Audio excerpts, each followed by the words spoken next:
I nderuar zoti Torino Picula, kryesuesi i delegacionit të Parlamentit Evropian dhe bashkëkryesuesi i këtij takimi, të nderuar eurodeputet, të nderuar deputet të Kuvendit të Kosovës, të nderuar ministra të qeverisë së Kosovës, e nderuara zonja Apostolova, ambasadore e Bashkimit Evropian në Kosovë,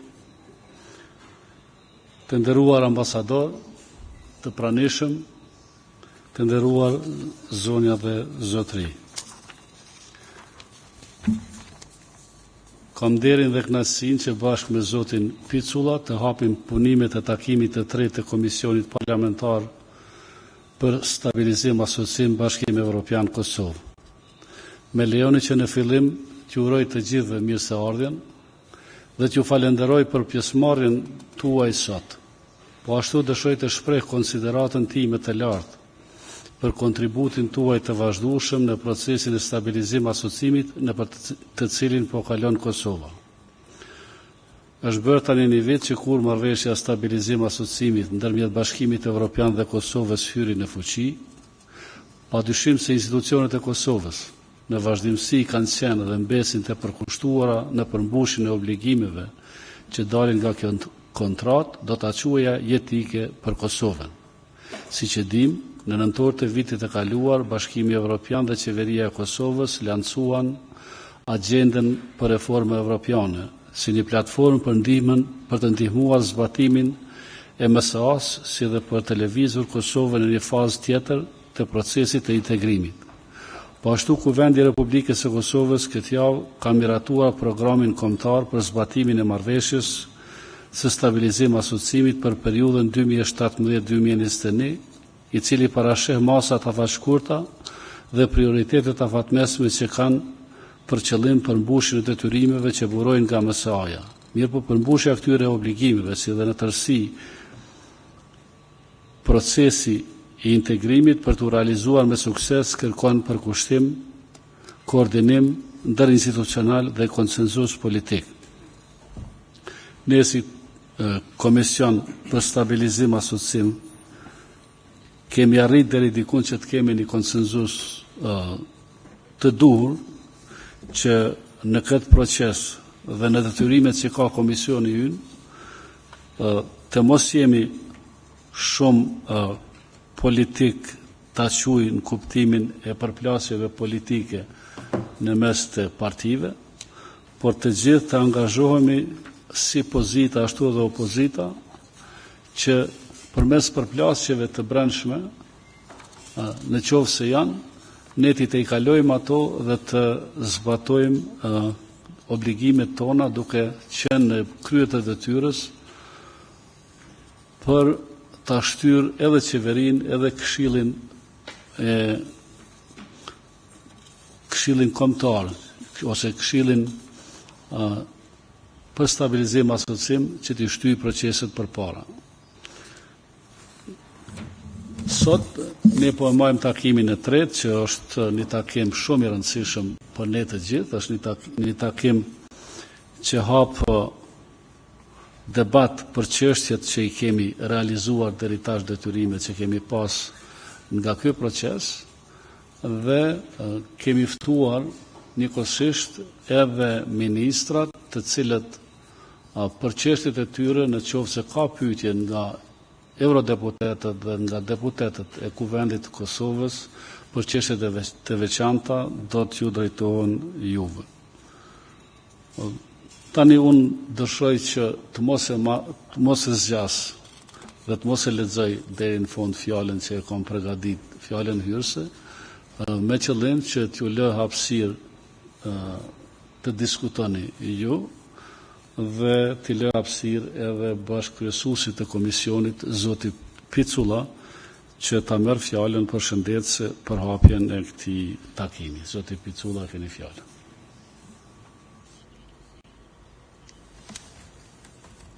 Thank you.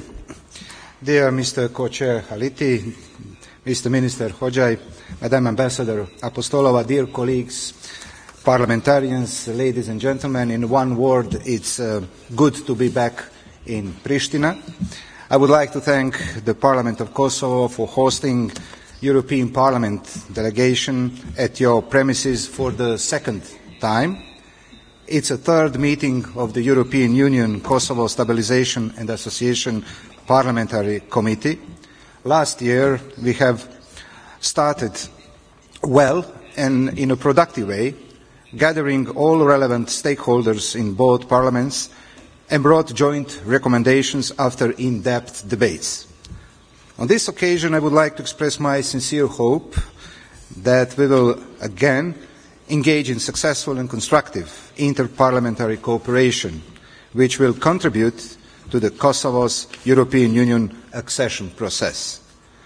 I would like to apologize for the absence of some of our colleagues, but the week in which we are authorized to travel are always very competitive.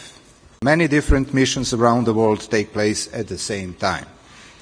I would like to point at the fact that the European Parliament itself continues to actively support the European Union enlargement policy and advocates Kosovo accession to the European Union as the best way for countries' development, stability and prosperity.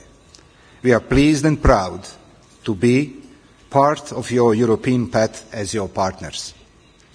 The European Parliament, in its draft resolution on Kosovo, states its position and makes recommendations on the necessary steps that need to be undertaken in order to address the major challenges and pursue European Union-related reforms in your country. The Parliament's resolution will be adopted in the next plenary session next month, and you will have a clear picture on what we think about the situation in your country.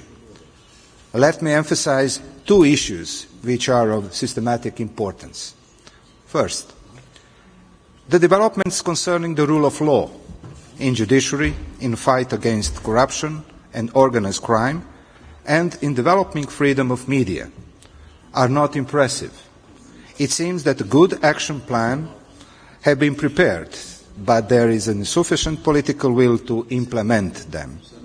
The positive changes in terms of legislation need to be translated to real results in these areas which the citizens in Kosovo can feel. The second, in the following months, your country will hold next local elections and most likely also parliamentary ones.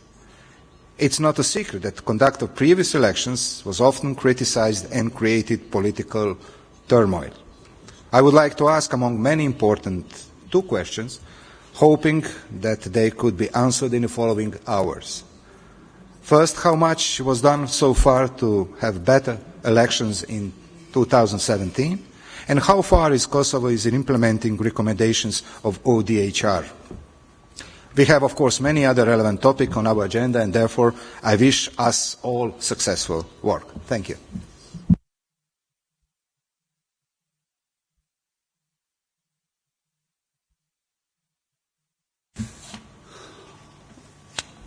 Faleminderit zoti Picula, atëherë po kalojmë në pikat e radhës, të nderuar pjesëmarrës.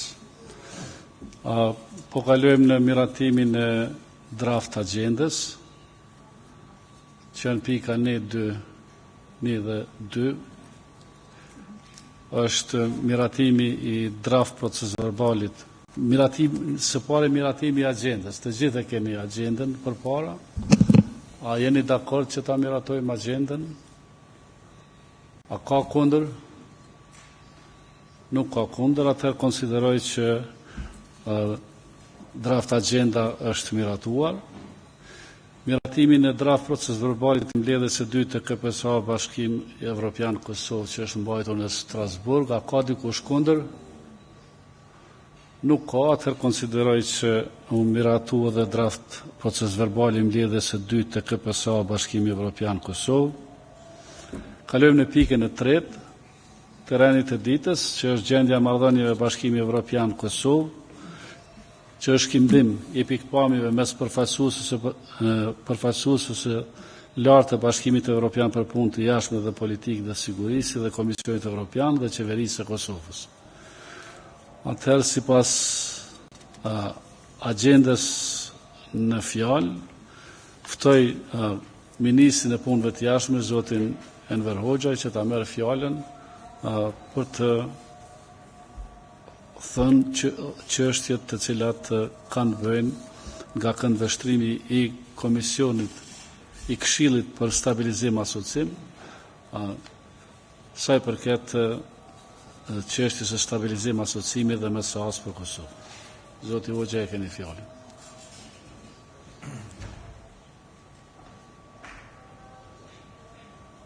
Faleminderit shumë zoti Haliti, shumë i nderuar kryetari i Komisionit për Stabilizim Asociim zoti Haliti, shumë i nderuar zoti Picula, e nderuar zonja Apostolova, përfaqësuese e BE-s në Prishtinë, shumë të nderuar dhe të respektuar deputet të Parlamentit Evropian, deputet të Kuvendit të Kosovës, zonja Zotri. Fillimisht dua t'ju uroj mirëseardhje si kryesues i Këshillit për Stabilizim Asociim nga ana e qeverisë së Kosovës, por edhe si ministër i jashtëm i Kosovës, do thotë mirëseardhje që keni ardhur në Republikën e Kosovës. Dua ta përgëzoj shumë kryetarin e Komisionit Parlamentar për Stabilizim Asociim, zotin Haliti, dhe zotin Picula, të dy bashkëkryesuesit, për organizimin e takimeve të tilla të rregullta dhe për shndrimin e këtyre takimeve në një punë të mirëfillt përmbajtësore me shumë substancë të cilat natyrisht që ndihmojnë edhe Kosovën, edhe Bashkimin Evropian. Në kohën kur ne mbajmë këtë takim, kur ne sot e bëjmë këtë takim, rajoni i Ballkanit, pjesë tjera të Bashkimit Evropian, brenda për brenda BE-s, por edhe pjesë tjera jashtë Bashkimit Evropian, po ballafaqohen me sfida të mëdha dhe serioze politike, si edhe me një rezistencë të mirëfillt ndaj vlerave evropiane. Arsyeja pse përmendi këtë është se Republika Kosovës, si shteti më i ri në Evropë, është e palekundur në orientimin e saj pro-evropian dhe në orientimin e saj euroatlantik, në një kohë kur këto vlera, ky orientim po sfidohet brenda Evropës dhe jashtë Evropës. Natyrisht që në Bashkim Evropian ka dallime të ndryshme sa i takon zgjerimit në raport me Ballkanin. Për Kosovën, zgjerimi i Bashkimit Evropian drejt Ballkanit është konsolidim i Evropës. Nuk është vetëm çështje e politikës së jashtme, por është çështje edhe e politikës së brendshme. Sot dua t'ju ofroj para jush një pasqyrë të përgjithshme, një pamje shumë të përgjithshme, që ndërlidhet me zbatimin e reformave të brendshme sa i takon marrëveshjes së Stabilizim Asociimit. Ministre. Sa i takon marrëveshjes së Stabilizim Asociimit. Unë gjatë ditës kam pas një takim me kryeministrin dhe kuptova që ju si deputet po ashtu keni pas një takim të gjatë me kryeministrin, keni shkëmbyer pikpamje për punën e qeverisë së Kosovës. Mandej një pjesë e kolegëve ministra janë të pranishëm në këtë takim dhe nuk dua që të them gjëra të cilat mund t'i thojnë të tjerët ose për cilat gjëra të tjerët mund t'jenë ma të informuar se sa unë personalisht. Po dua t'i them disa gjëra të përgjithshme dhe zoti Haliti më ka lutur që t'jem sa më i shkurtër dhe sa më preciz në prezantimin tim. Lejoni të them që hyrja në fuqi e marrëveshjes së Stabilizim Asociimit ka mundësuar një dialog të strukturuar për herë të parë politik të nivelit më të lartë në mes të Kosovës dhe Bashkimit Evropian. Vitin e kaluar ne kem pas një takim të parë të Këshillit për Stabilizim Asociim, të udhëhequr nga kryeministri Mustafa dhe zonja Mogherini, dhe takimi sot shumë po ndodh pas 6 muajsh të këtij takimi që kem pas në Bruksel. Qeveria e Kosovës jo vetëm që është përkushtuar dhe po punon me tërë kapacitetin e saj për të zbatuar agjendën evropiane të reformave, po deri me tash ne kem funksionalizuar edhe strukturat shtetërore për zbatimin e marrëveshjes së stabilizim asociimit. Gjithë ju jeni në politik, edhe unë jam në politik, dhe dua të jap një interpretim më thjeshtë se çka është për ne marrëveshja e stabilizim asociimit. Marrëveshja e stabilizim asociimit nuk është asgjë tjetër veçse një kornizë për të modernizuar politikën, ekonominë dhe shoqërinë. Në vendet tjera të rajonit, por edhe në Evropë, jem duke pa një zbehje të standardeve demokratike. Mund të them që Kosova në këto 6 muaj të fundit ka shënuar një përmirësim të performancës së institucioneve të saj demokratike, ndërsa si referencë kryesore dua të përmendi prezantimin e Kosovës në raportin e fundit të Freedom House, ku natyrisht që ka një përmirësim të drejtave politike dhe i cili prezantim fol për atë që Republika e Kosovës është ranguar shumë më mirë se disa vende të rajonit dhe shumë më mirë se sa ka qenë në vitet paraprake. Përderisa në rajon të Ballkanit Perëndimor ka përpjekje që të përjashtohen komunitetet nga jeta demokratike dhe jo larg Kosovës. Për ne në Kosovë, integrimi i komunitetit serb në jetën tonë politike dhe institucionale mbetet më tutje për kushtim shumë i madh. Po dua ta shfrytëzoj rastin që t'i ftoj edhe herë përfaqësues politik të komunitetit serb që ata të mos t'i shërbejnë Beogradit si një instrument politik dhe zgjedhor, por që të angazhohen për të avancuar interesat dhe të drejtat e serbëve të cilët jetojnë në Kosovë. Në fushën e politikës së jashtme, jemi të përkushtuar për të harmonizuar politikën e jashtme të Kosovës me atë të Bashkimit Evropian dhe deri më tash kemi ndërmarrë disa hapa për të zbatuar titullin 2 në kuadrët e marrëveshjes së stabilizim asociimit. Do të kërkojmë shumë shpejt, dhe këtu kem nevojë edhe për mbështetjen e Parlamentit Evropian, një takim në mes të Ministrisë së Punëve të Jashtme dhe Shërbimit të Jashtëm dhe të Sigurisë së Bashkimit Evropian për të pasur një dialog politik të mirëfillt dhe për të shkëmbyer pikpamje për çështje rajonale, evropiane dhe ndërkombëtare.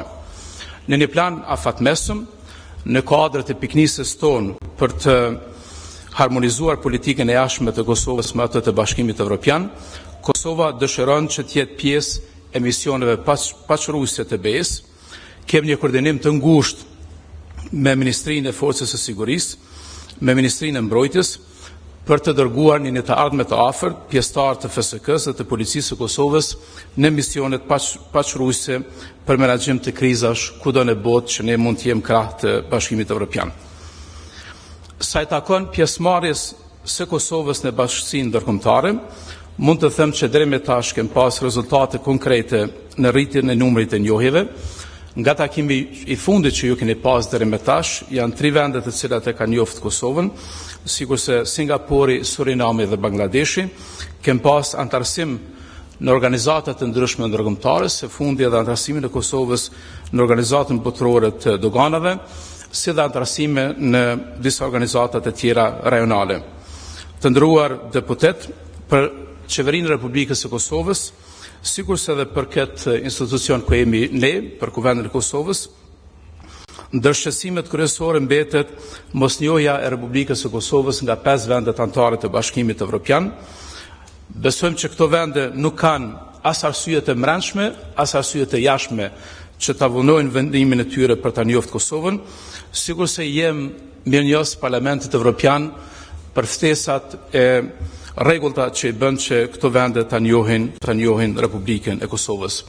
Por mosnjohja e Kosovës nga këto vende natyrisht që ka krijuar një marrëdhënie komplekse dhe disa nivellshe në mes të Kosovës dhe Bashkimit Evropian.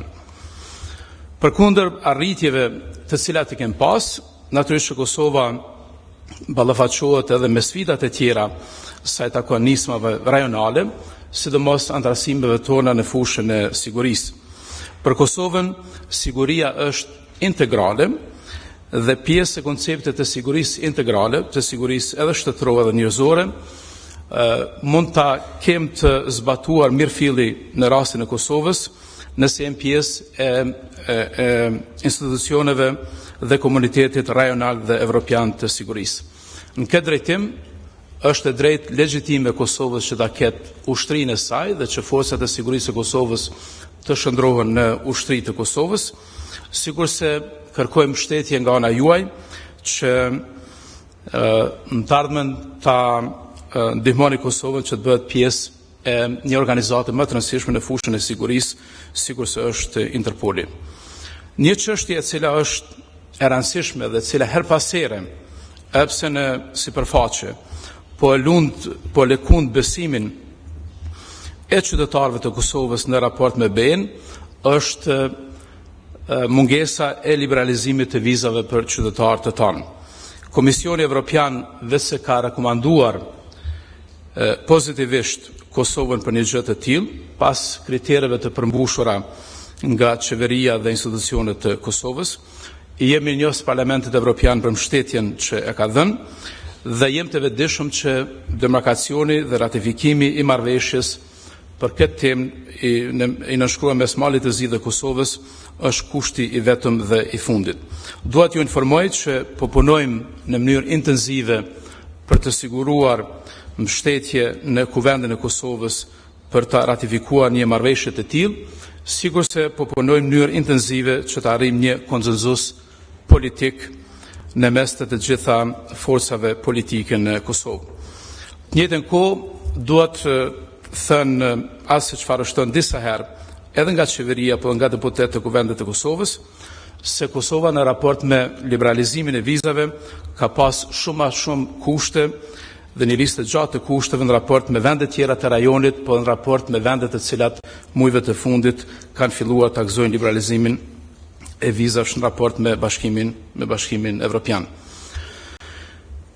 Një çështje dua ta them në mënyrë shumë të hapur. Në Kosovë ka unitet të plot për çështjet e politikës së jashtme, sigurisht se ka dallime aktualisht edhe sa i takon temës së ratifikimit të marrëveshjes së vijës kufitare me Malin e Zi dhe ka dallime sa i takon rezultateve të dialogut, konkretisht themelimit të asociacionit të komunave me shumicë serbe. Të njëjtën kohë, ne jemi të interesuar që përmes dialogut të brendshëm të tejkalojmë këto dallime dhe të ruajmë stabilitetin politik në vendin tonë. Se takon dialogut në mes të Kosovës dhe Serbisë, më lejoni të them që shqetësimi jon kryesor është fillimisht mosbatimi i marrëveshjeve të arritura. Dhe këtu marrëveshje konkrete e mos zbatuar fare është marrëveshja në fushën e energjetikës. Mandej kohëve të fundit, pse kjo ka ndodhur në kontinuitet, ka një ndërhyrje sistematike të Serbisë në punë të brendshme, nuk ka shpërbërje të strukturave paralele, por një pjesë të tyre operojnë prej shtëpive private, ndërsa ka një shfaqje të ambicjeve serbe për ta dominuar rajonin dhe ka një rritje të kapacitetit ushtarak të Serbisë kohëve të fundit. Për më shumë, ka edhe një kopjem të propagandës ruse dhe të përpjekjeve për sulme hibride edhe në raport me Kosovën, edhe në raport me vendet të rajonit. Për te i kësaj, si qeveria e Republikës së Kosovës, ne mbesmi të përkushtuar që ta vazhdojmë dialogun, por dialogu duhet të ketë qëllime të matshme, konkrete, dhe për neve qëllim i matshëm, madhor dhe konkret është njohja reciproke në mes të dy vendeve, sikurse antarësimi i Kosovës në BE. Pa këtë qëllim, dialogu për qeverinë e Kosovës është i pakuptimt. Një çështje e ndjeshme e cila është shfaq kohëve të fundit, prej takimit juaj të fundit si deputet, është lëshimi i urdhër arresteve ndaj liderëve të Kosovës nga ana e Serbisë. Ndalimi i zotit Ramush Haradinaj në Francë është rasti konkret dhe është akt edhe provokues edhe i papërgjithshëm i Serbisë në raport me Kosovën. E di që jeni deputet të cilët përfaqësoni vendet të ndryshme të Bashkimit Evropian, dua t'i ftoj vendet e juaja, po dhe vendet e tjera, që mos bin prej e Serbisë dhe mos lejojnë që të keqpërdoren institucionet e tyre të sigurisë për të ndaluar në të ardhmen lider të Kosovës apo qytetar të Kosovës në bazë të flet arresteve të cilat në fakt janë të rreshme dhe më shumë i shërbejnë Serbisë për të provokuar jo stabilitet mbrana Kosovës. Në fushën e sundimit të ligjit dhe të drejtësisë, qeveria e Kosovës dhe institucionet e drejtësisë deri më tash kanë ndërmarrë disa hapa të mëdha dhe ka suksese konkrete dhe të mashme në luftën kundër krimit të organizuar dhe të korrupsionit.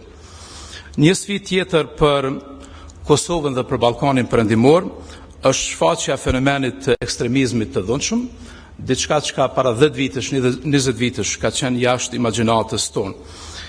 Qeveria e Kosovës, shteti i Kosovës ka ndërmarrë veprime të shumta institucionale, ligjore dhe të sigurisë për të parandaluar fenomenin e luftëtarëve të huaj dhe mund të them që Kosova deri më tash është një histori e suksesit në parandalimin e ekstremizmit të dhunshëm dhe çësia e Kosovës nuk ka qenë vetëm ajo e institucioneve të drejtësisë dhe të policisë, por është bërë një punë e madhe edhe në institucione tjera arsimore, mediat dhe në familjet e ndryshme në Kosovë. Deri më tash kemi qenë dhe vazhdojmë mbesmin pjesë e koalicionit global kundër ISIS-it. Për më shumë, në shembullin e Kosovës do kuptuar drejt që religioni dhe kultura janë të ndara dhe që asnjëherë karakteri i shoqërisë në Kosovë nuk do të ndryshojë dhe orientimi jonë edhe si shoqëri edhe si politik do të mbetet perëndimor në një kohë kur politika e identitetit po formson shumë politikën e vendeve brenda BE-s edhe jashtë BE-s. Në fushën e ekonomisë kem pas një rritje të mirëfillt ekonomike, sipas Bankës Botërore Kosova ka një rritje ekonomike prej 4% të GDP-së së saj.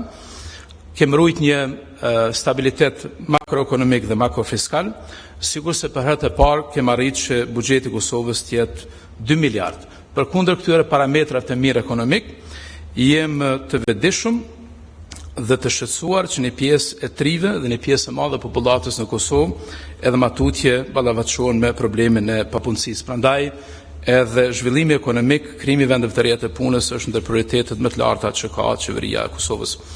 Të nderuar zonë e zotëri, më lejoni t'ju falenderoj shumë për këtë takim pune dhe për vizitën juaj në Kosovë. Dua t'ju them që jem shumë të vendosur që ta zbatojmë sa më shpejt marrëveshjen e Stabilizim Asociimit dhe agjendën evropiane të reformave, sikur se qëllimi jon i hapur publik, që është pjesë edhe programit të qeverisë së Kosovës, është që në atë moment kur Kosova e zbaton marrëveshjen e Stabilizim Asociimit, ne duam që të aplikojmë për statusin e kandidatit, me që jemi vendi i vetëm në rajon i cili nuk e ka pozitën e statusit të kandidatit. Unë besoj që me 3 maj do të jem përsëri para jush në Bruxelles, në AFET dhe do të kemi mundësi që të shkëmbejmë pikpamje, sikur se dua t'i falenderoj ministrat e pranishëm të cilët do të jenë në dispozicion për çdo temë dhe çdo pyetje që mund ta keni. Faleminderit shumë. Faleminderit zoti ministër Hoxhaj. Dhe tani fjalën ja kaloj ministrës së integrimeve evropiane zonjës Mimoza Ahmetaj.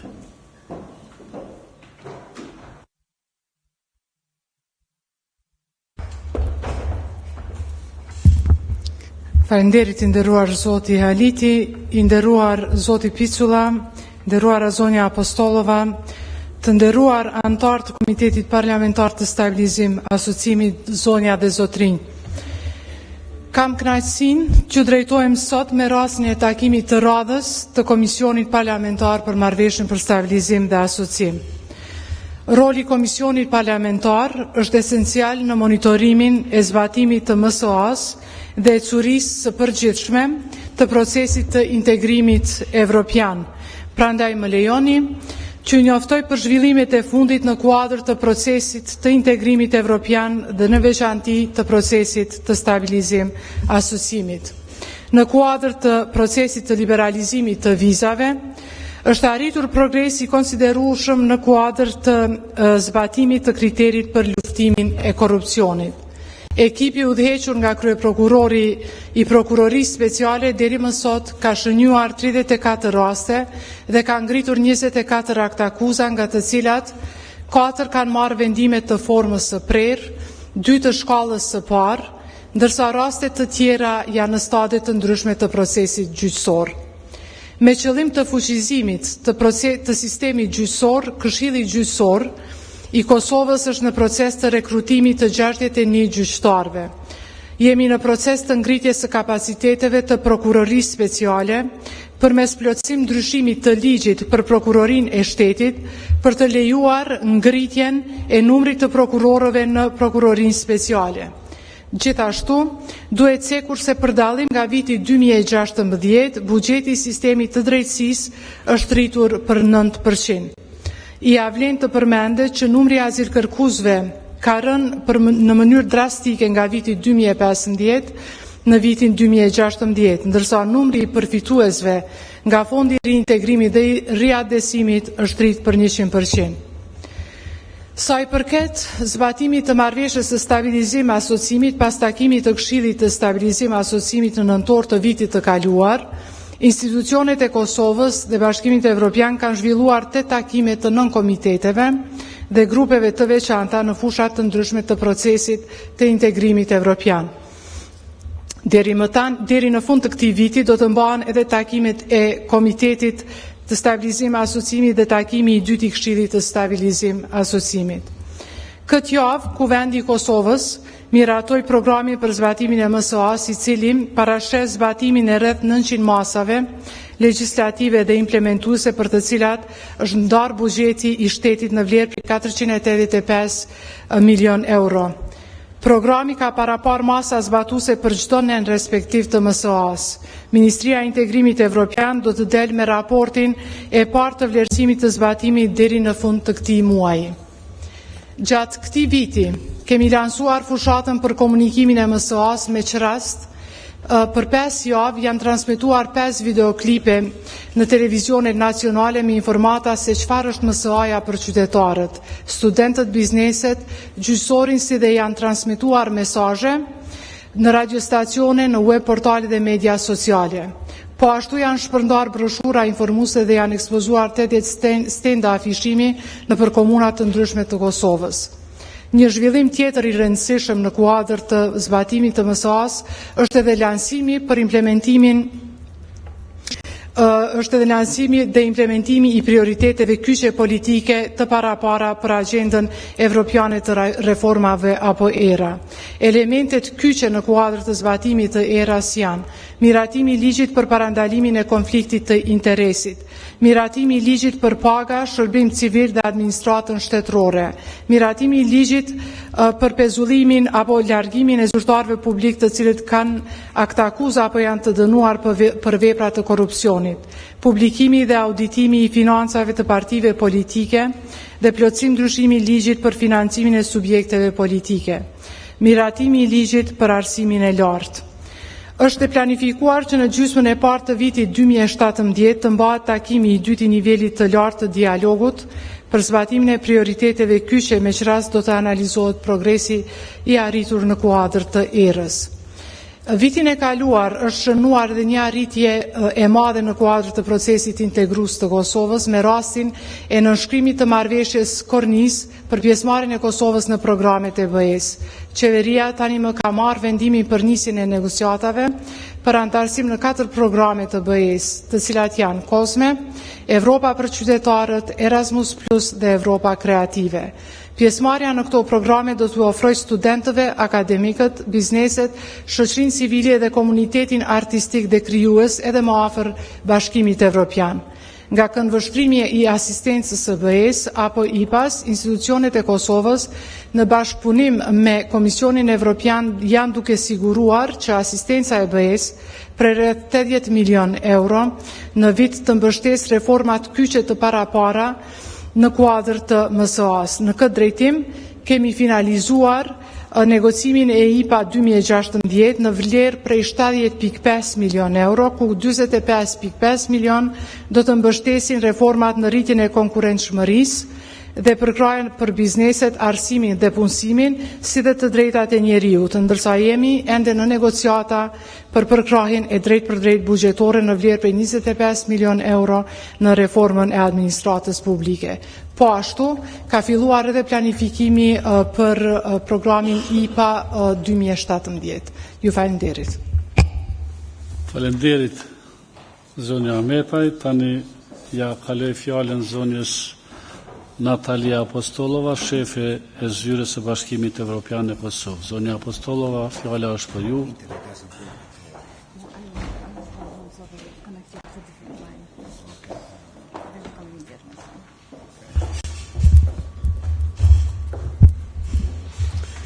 Thank you, Chair. I wish to start by thanking both chairs, Mr. Haliti, Vice Speaker of the Assembly of Kosovo, and Mr. Pizzula, Chairman of the Delegation of the European Parliament, for inviting me to the third UN Kosovo Parliamentary Committee meeting.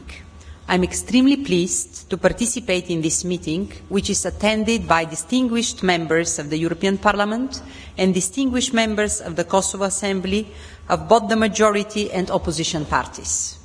I am speaking on behalf of the High Representative of the European Union and on behalf of the European Commission. A little over a year ago, the Kosovo-EU Stabilization and Association Agreement entered into force after having been negotiated for 4 years.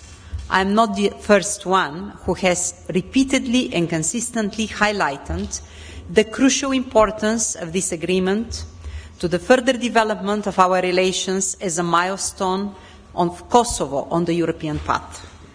A lot of work has happened during this year and efforts have been made by Kosovo to turn the country contractually agreed SAA into a living reality of Kosovo citizens and businesses.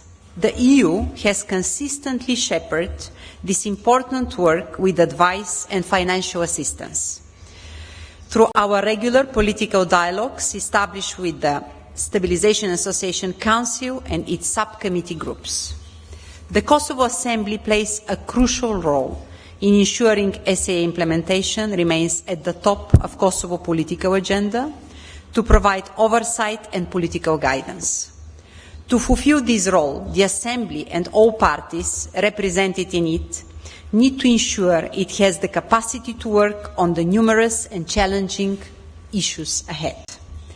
The SAA allows Kosovo to join the rest of the region in sharing the benefits of deepening political and economic independence. It encompasses free access to EU market, but it is a tool to be used, not only an outcome of itself.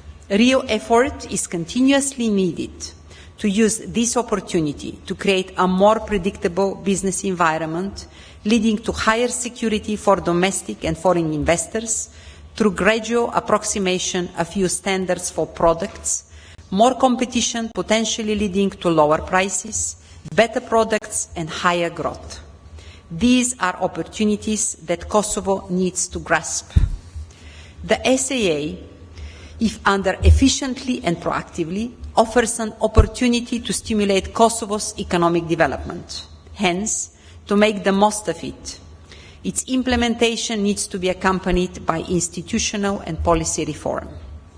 A key driver of this reform is the European Reform Agenda launched jointly by EU and Kosovo in November 2016. Today's SAPC, as well as the other upcoming high-level visits by the European Commission this spring, I believe present an opportunity for Kosovo to showcase its continued commitment to governance and economic reforms crucial for Kosovo citizens. The Assembly of Kosovo shares a crucial role in ensuring this work is taken forward and the government is held to account over its implementation. For months, talk of possible early elections and other distractions have sidetracked political momentum. I therefore believe continued and stronger focus and political engagement remains necessary to make progress on some challenging issues outlined in the key areas of good governance, rule of law, competitiveness, investment, education, and employment. Since the entry into force of the Stabilization Association Agreement, our financial assistance provided to Kosovo is closely aligned with policy priorities. A case in hand is our planned 25 million sector budget support program on public administration reform. Let me welcome the Prime Minister's commitment to ensure that the law of salaries forms part of a coherent legislative package with the civil service reform and the organisation of public administration. We are ready to provide advice throughout this process. In order to ensure the sustained success of this reform, public consultations and social dialogue are crucial. Such crucial public administration reform deserves broad consensus in this House to ensure its sustainability. The tasks ahead will span not only the remainder of this parliamentary cycle, but are long-term. The EU encourages all political stakeholders in Kosovo to constructively work towards a public administration which is independent, professional, effective, and service-minded, and able to deliver to Kosovo citizens and businesses.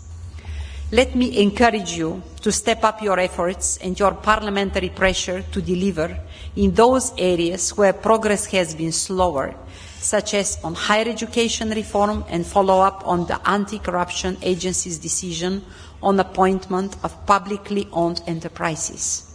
Where illegal appointments have been made, they should be reverted without further delay.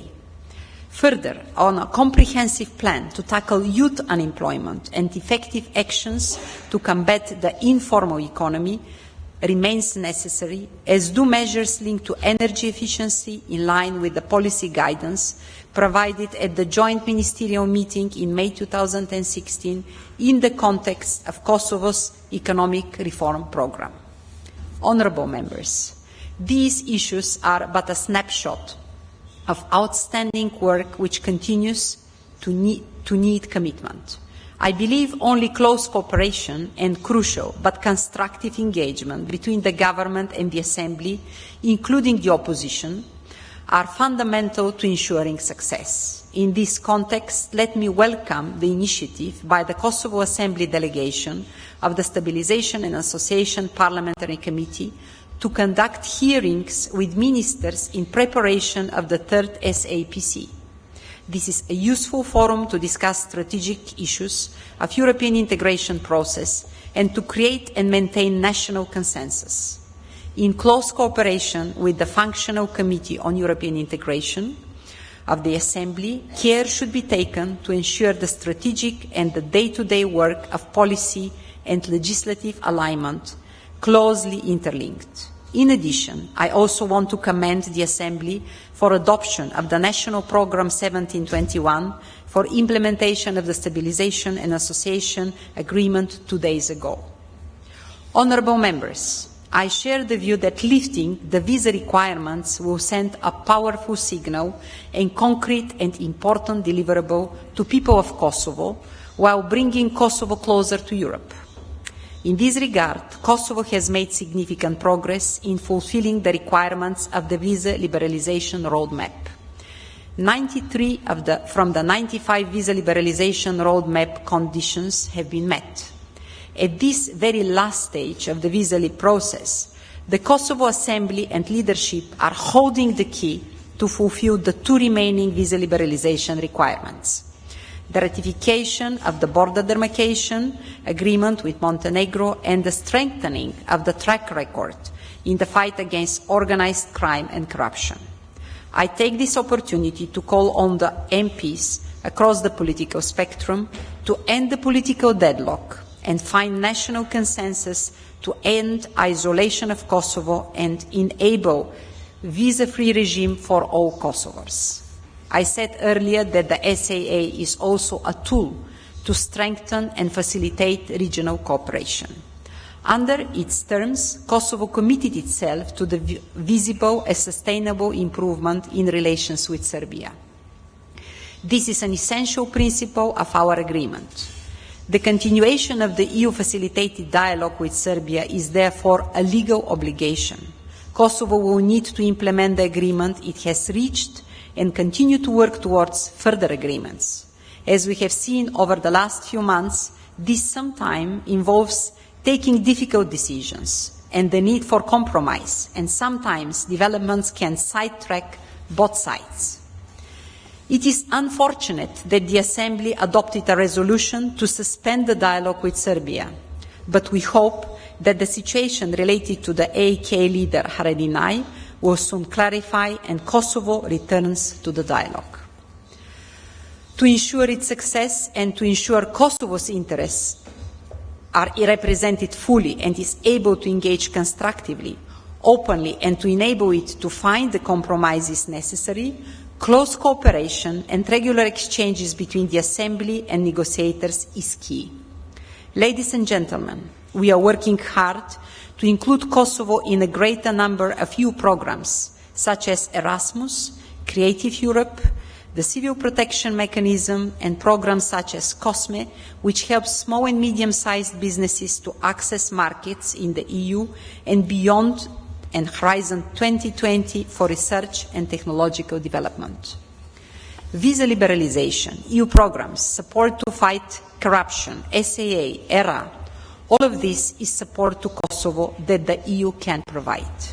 These opportunities need to be used and are not laurels to be rested on. It is the intention of the High Representative and the European Commission to continue this dialogue with you and to do all we can do to ensure Kosovo is able to make further progress on its European integration path. But the benefits of the European integration will not be handed on a silver plate. Kosovo has to seize them through hard work, dedication and unity. Thank you for your attention. Falenderit shumë, Zonja Apostolova, për fjalën tuaj kaq domethënëse, për mesazhin tuaj të pritshëm dhe realist. Tani të nderuar pjesëmarrës, ne duhet të vazhdojmë dhe të përshpejtojmë pak procesin, procedurat, dhe po kalojmë në pikën tjetër të rendit të ditës, që është ndjekja e statusit të rekomandimeve. Fjalën ja jep zonjës Gjuli Wurt.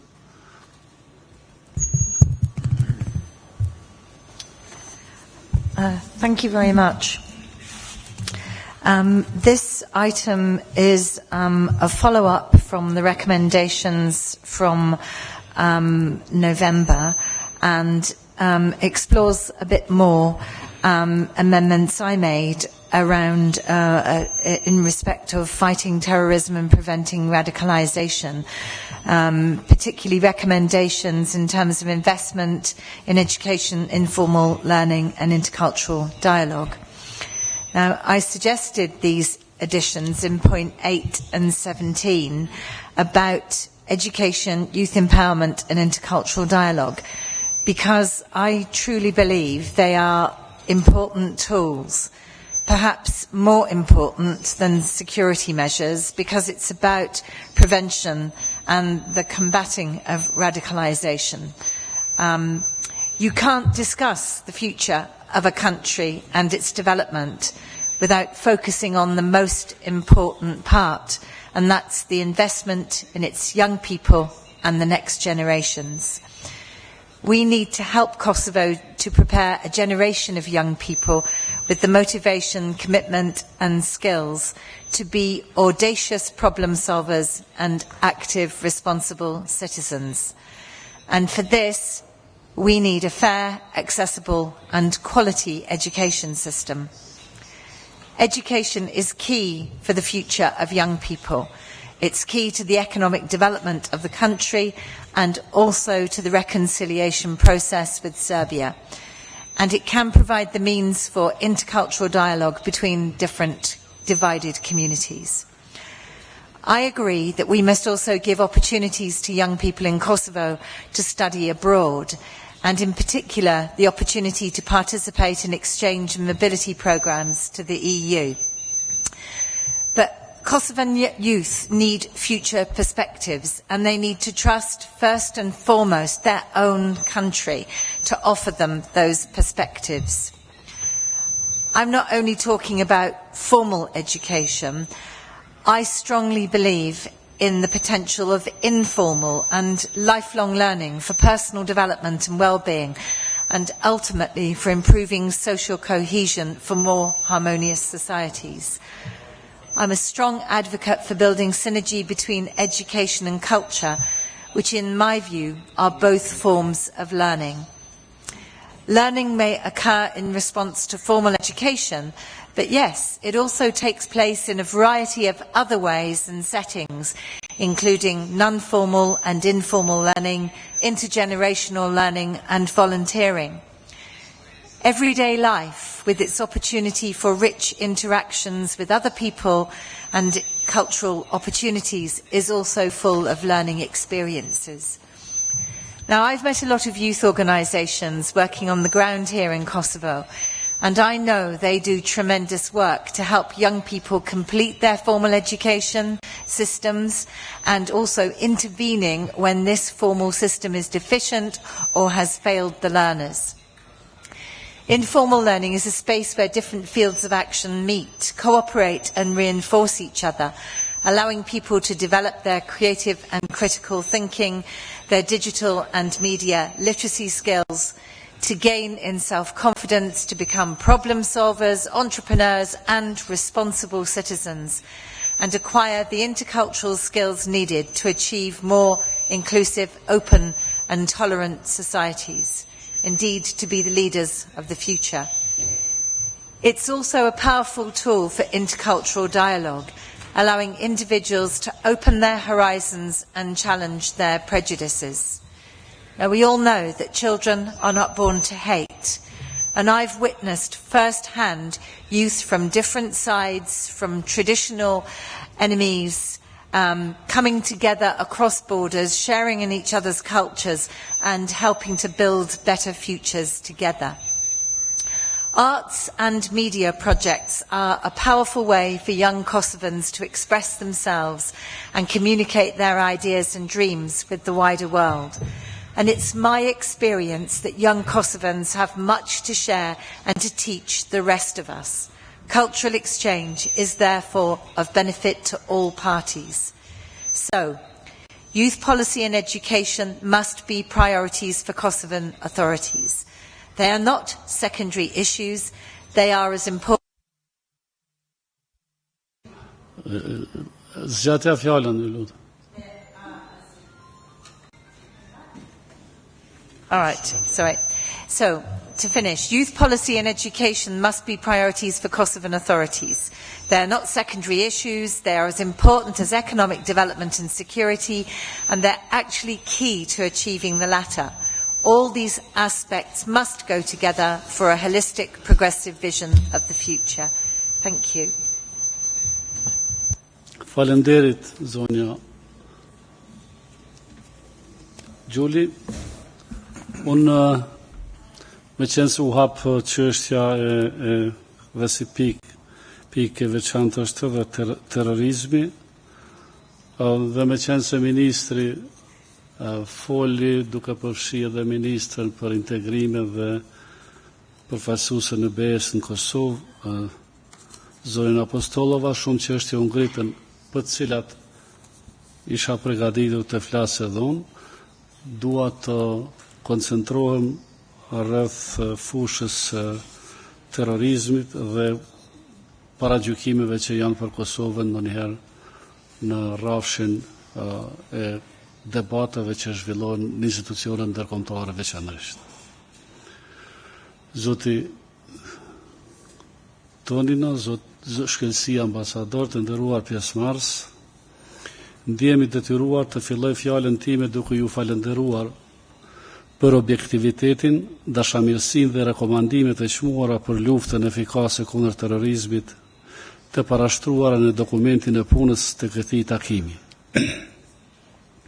Ky dokument, që është rrjedhoj e monitorimit rekomandimeve të takimit të dytë të KPSA-s BE-Kosovë, veçanërisht në dukje arritjet e shtetit të Kosovës në luftën e derisotme kundër terrorizmit dhe bën sugjerime për autoritetet e të gjitha niveleve shtetërore fetare për përdorimin e rrugëve dhe mjeteve social, politike, ekonomike, edukative e ligjore për parandalimin e luftimit rezultativ të radikalizmit islamik.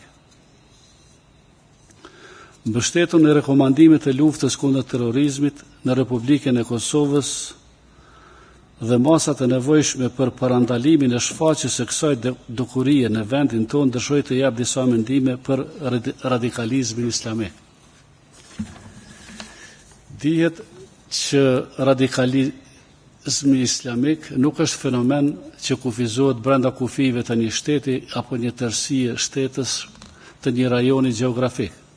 Terrorizmi nuk është një dukuri ekskluzive e shtetit të Kosovës dhe as e shteteve të Ballkanit Perëndimor. Nuk është dukuri vetëm e vendeve me shumicë popullsie muslimane, por edhe shteteve të tjera. Është bërë njohur se vullnetarët xhihadist në Iran, në Irak e Siri kanë ardhur nga 120 shtete të botës. Nisur nga ky fakt, terrorizmi e radikalizmi islamik është dhe duhet trajtuar si dukuri me përmasa të gjëra globale. Prandaj dhe masat për ta luftuar dhe ndaluar atë duhet të jenë të unifikuara dhe strategjike dhe taktika specifike për zbatimin e tyre. Kosova është shtet ballkanik me një shumicë popullsie të përkatësisë fetare muslimane. Kjo përkatësi dëshmohet nga mbiemrat, emrat, nga traditat familjare, nga kremtimet e festave fetare dhe nga prania me shumicë e objekteve të kultit që janë prezent në vendin tonë. Por historikisht, ky fakt nuk ka nxitur dhe nuk ka shkaktuar konflikte mes qytetarëve të besimeve të ndryshme në asnjë prej kryeqyteteve të hershme të ish vilajetit e Kosovës, të ish krahinës autonome të Kosovës dhe të Republikës së Kosovës. Është fakt që politika dhe media ndërkombëtare reagoi fuqishëm për shkatrimin në vitin 2004 të disa objekteve fetare kulturore serbe. Por me sa duket miqtan, ende nuk e marrin në konsiderat motivimin e dëmtimit të kishave serbe nga shqiptarët në qoftë se i kanë bërë ata. Mendoj, por edhe besoj se ngjarjet e vitit 2004 janë nxitur dhe kryer kryesisht me motive etnike dhe jo nga ato fetare. Ato objekte kanë ekzistuar, funksionuar e ruajtur prej shqiptarëve dhe gjatë sundimit osman në vilajetin e Kosovës dhe disa u shkatruan pas gjenocidit e krimeve dhe injorimit prej Serbisë dhe pavarësimit faktik të Kosovës prej saj. Sidoqoftë, qeveria e Kosovës reagoi zyrtarisht dhe rinovoi me shpenzimet e veta objektet e besimit ortodoks serb, kurse Beogradi nuk kërkoi as falje për shkatrimin e qinda xhamive që nuk ndodhi jo larg kohën nga ai i kishave. E ndjej që u zgjata desin e këtë dukuri të më se 13 viteve më parë, por e konsideroj mjaft domethënëse për bashkëtesën e feve në Kosovë. Popullsia e Kosovës historikisht dhe kur them historikisht llogaris 5-6 shekuj është ndeshur me besime të ndryshme fetare dhe nuk janë shënuar ngjarje që ta kenë prishur këtë bashkëtesë. Shqiptarët u bën një komb jo mbi bazë të fesë, por të gjuhës së njëjtë. Është ecuri historike, traditë dhe përvojë që tashmë është koduar te kombi shqiptar për të mos pasur në predispozicion dhe as mjedis për të bërë kamikaz të besimit. Por shifrat e parashtruara në dokumentin e punës së këtij takimi dëshmojnë dhe prodhojnë edhe të tillë edhe prej nesh. Masat e ndalimit, dënimit dhe parandalimit meritojnë lavdërime, por qelsi i zgjedhjes për këtë dukuri shqetësuese me përmasa globale është vështirë të gjendet, madje edhe vështirë të ndihmohet nga diskutimet në takimin e sotëm. Lufta dhe parandalimi i terrorizmit islamik nuk kushtohet kryesisht nga faktorët ekonomik, politik, social, fetar dhe procese ligjore në kuadrat e një shteti. Një dukuri me përmasa globale si që është shfaqja e radikalizmit islamik është më shumë frym, mod se sa veprim. Veprimi në çdo rast është i dukshëm dhe natyrshëm ndaj tij mund të përgjigjesh, kurse fryma, moda janë të papërcaktuara. Ndaj mendoj dhe propozoj të kërkojmë bashkërisht një zgjidhje që të fokusohet më tepër në rrafshin ideor të luftës kundër xhihadizmit të ISIS për të sulmuar dhe shkatruar themelet e rreme fetare e morale të kësaj epidemie vrasëse për qytetërimin botëror. Faleminderit.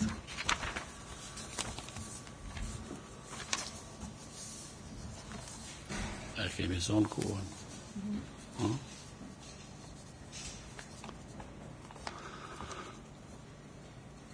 Atëherë po kalojmë pikën tjetër, që mund të kemi edhe ndonjë diskutim pas të shtesë. Zoti Jasenko Selimović.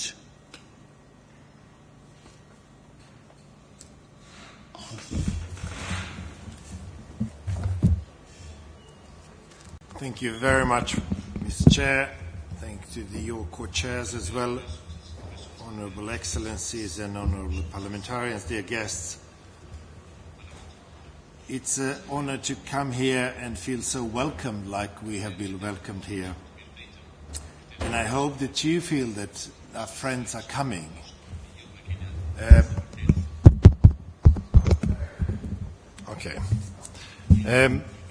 I think that I hope that you feel that you are surrounded by the friends from the Parliament, not just because we are the group of the parliamentarians that are dealing with this issue and wanting to help you on your European path, but also because of specific reasons in Kosovo that exist today. And that's the thing I want to start my speech with, reminding us that the Kosovo has actually been a tremendous success. 17 years ago, here, just outside, the bombs were falling, the ethnic cleansing was going on, and the war was raging. Coming to this point where we are today has to be considered as a huge success. And I want to congratulate you on it. The second reason I come here as a friend and as my colleagues here is that we have a tremendous respect towards the tragedy of war that you have survived. I have myself been in a besieged Sarajevo, and I know what you have survived here, so I'll try to speak with having that on mind. My subject today is the democratic institutions and the developing of it. And of course, a young state as a Kosovo has to develop democratic institutions. On the other side, the capacity of Parliament is measured by the capacity to deal with the different difficult issues. And in that sense, we have seen the warring tendencies. The boycott of the Parliament, the blocking of the work of the Parliament, sometimes even violent actions, has been worrying. I'm completely sure that you are all prepared to improve it, and you have a capacity to improve it. And in that sense, I will mention two contiguous issues. The first one is the issue of demarcation line that has been causing the problems in the working of the Parliament. I think the issues has to be solved as soon as possible by different reasons. For the first reason is because it's leaving the picture of Kosovo as a state not fully functioning in its parliament, and that is the picture you don't want to leave. We all know that Kosovo is working much better than that, and you would like to show that picture as well. The second issue and the second reason why it has to be solved is because it is in the interest of the Kosovo citizens. It is actually your citizens that the visa liberalization will help. And in that sense, I have to mention something that we have heard this morning in a couple of conversations that we have with the different people in different organizations. I've heard people mentioning, well, we are worried that when we have fulfilled all the conditions, the visa liberalization will not happen. Let me say very bluntly, this is not true. It has happened in Ukraine, it has happened in Georgia, and it will happen here as well, under the conditions that you fulfill the issues that we have asked you. I think this is a good excuse of not fulfilling what you have been asked for, because if the visa liberalization will not happen on the end, then you don't have to fulfill it. But if you really believe that the visa liberalization will be the result of the process, then you have an obligation and responsibility to your citizens to explain why it hasn't been achieved yet. I know that you will do it, and I'm certainly sure that there is a will to come together somehow. I have heard the different versions this morning of the reasons why it's not happening.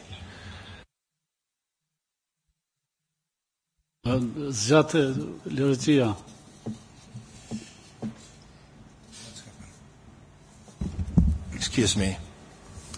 Some have been talking about 8,000 hectares. That was the reason for that. But let me say that in my opinion, the not coming together in the issue of demarcation line is hurting your country and your parliament much more than these eventual 8,000 hectares will hurt you. This is the issue. Europe is watching you, and you are proving your ability of coming together around the different difficult issues. The second issue I would like to mention is the issue of association of the Serb communities. I was born in Bosnia, and I do understand your fears. I know that you don't want to come to the same point where Bosnia is, the country that is almost completely stalemated by the different agreements that are not able to make it efficient. I do understand it. In a parliament, I'm also always defending the line that not the Republika Srpska and nationalism coming from, not the other nationalism these days that are coming from the other sides either, are positive and should be supported. Country has to be effective. But in order to make these communities wanting to be part of Kosovo, they have to feel that they have a place here. They have to feel that there is a certain guarantees and a certain ability to live by defending the civil rights. Democracy is not and has never been the unrestricted rule of the majority. Democracy has always had minorities and the respect for minorities in its course. I think if you want Serb communities not to gravitate towards Belgrade, you have to feel them somehow welcomed. And from the other side, Serb communities has also have opportunities, a duty to respect the institutions of this country, not building the parallel institutions, not behaving as they were part of Serbia and not of Kosovo. This is a common effort from the two sides, but coming together on this issue will make you prove that you can deal with one of the most difficult questions you need to deal. And in that way, it will make your parliamentarian work functioning much better. Kosovars are the victims of the war. You have been exposed to the tragedy that is hardly imaginable for the most people that have survived. But you have a lot of enemies, and don't let these enemies turn you on to be perpetrators. It's very easy line, and you have to prove that by respecting the lines, respecting the human rights, respecting the rights of the minorities, fully functioning parliament, you will be able to develop your country. I'm completely assured that the visa liberalization connected to these issues will be the result of that process. I hope that you survive the worst thing, and I hope that you will have our help on your European path. Thank you very much.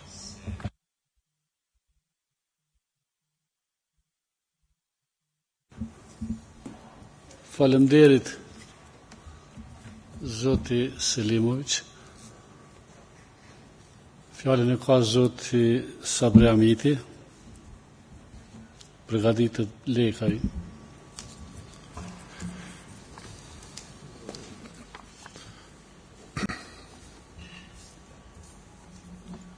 Zotni kryesuesi Komisionit për Kosovën Haliti, zotni Picula, zonja Apostolova, zotni ministri Jashtëm Hoxhaj dhe të gjithë ministrat që janë këto të pranishëm, Jagjellar, Arsim Bajrami e të tjerë, kolegë të nderuar.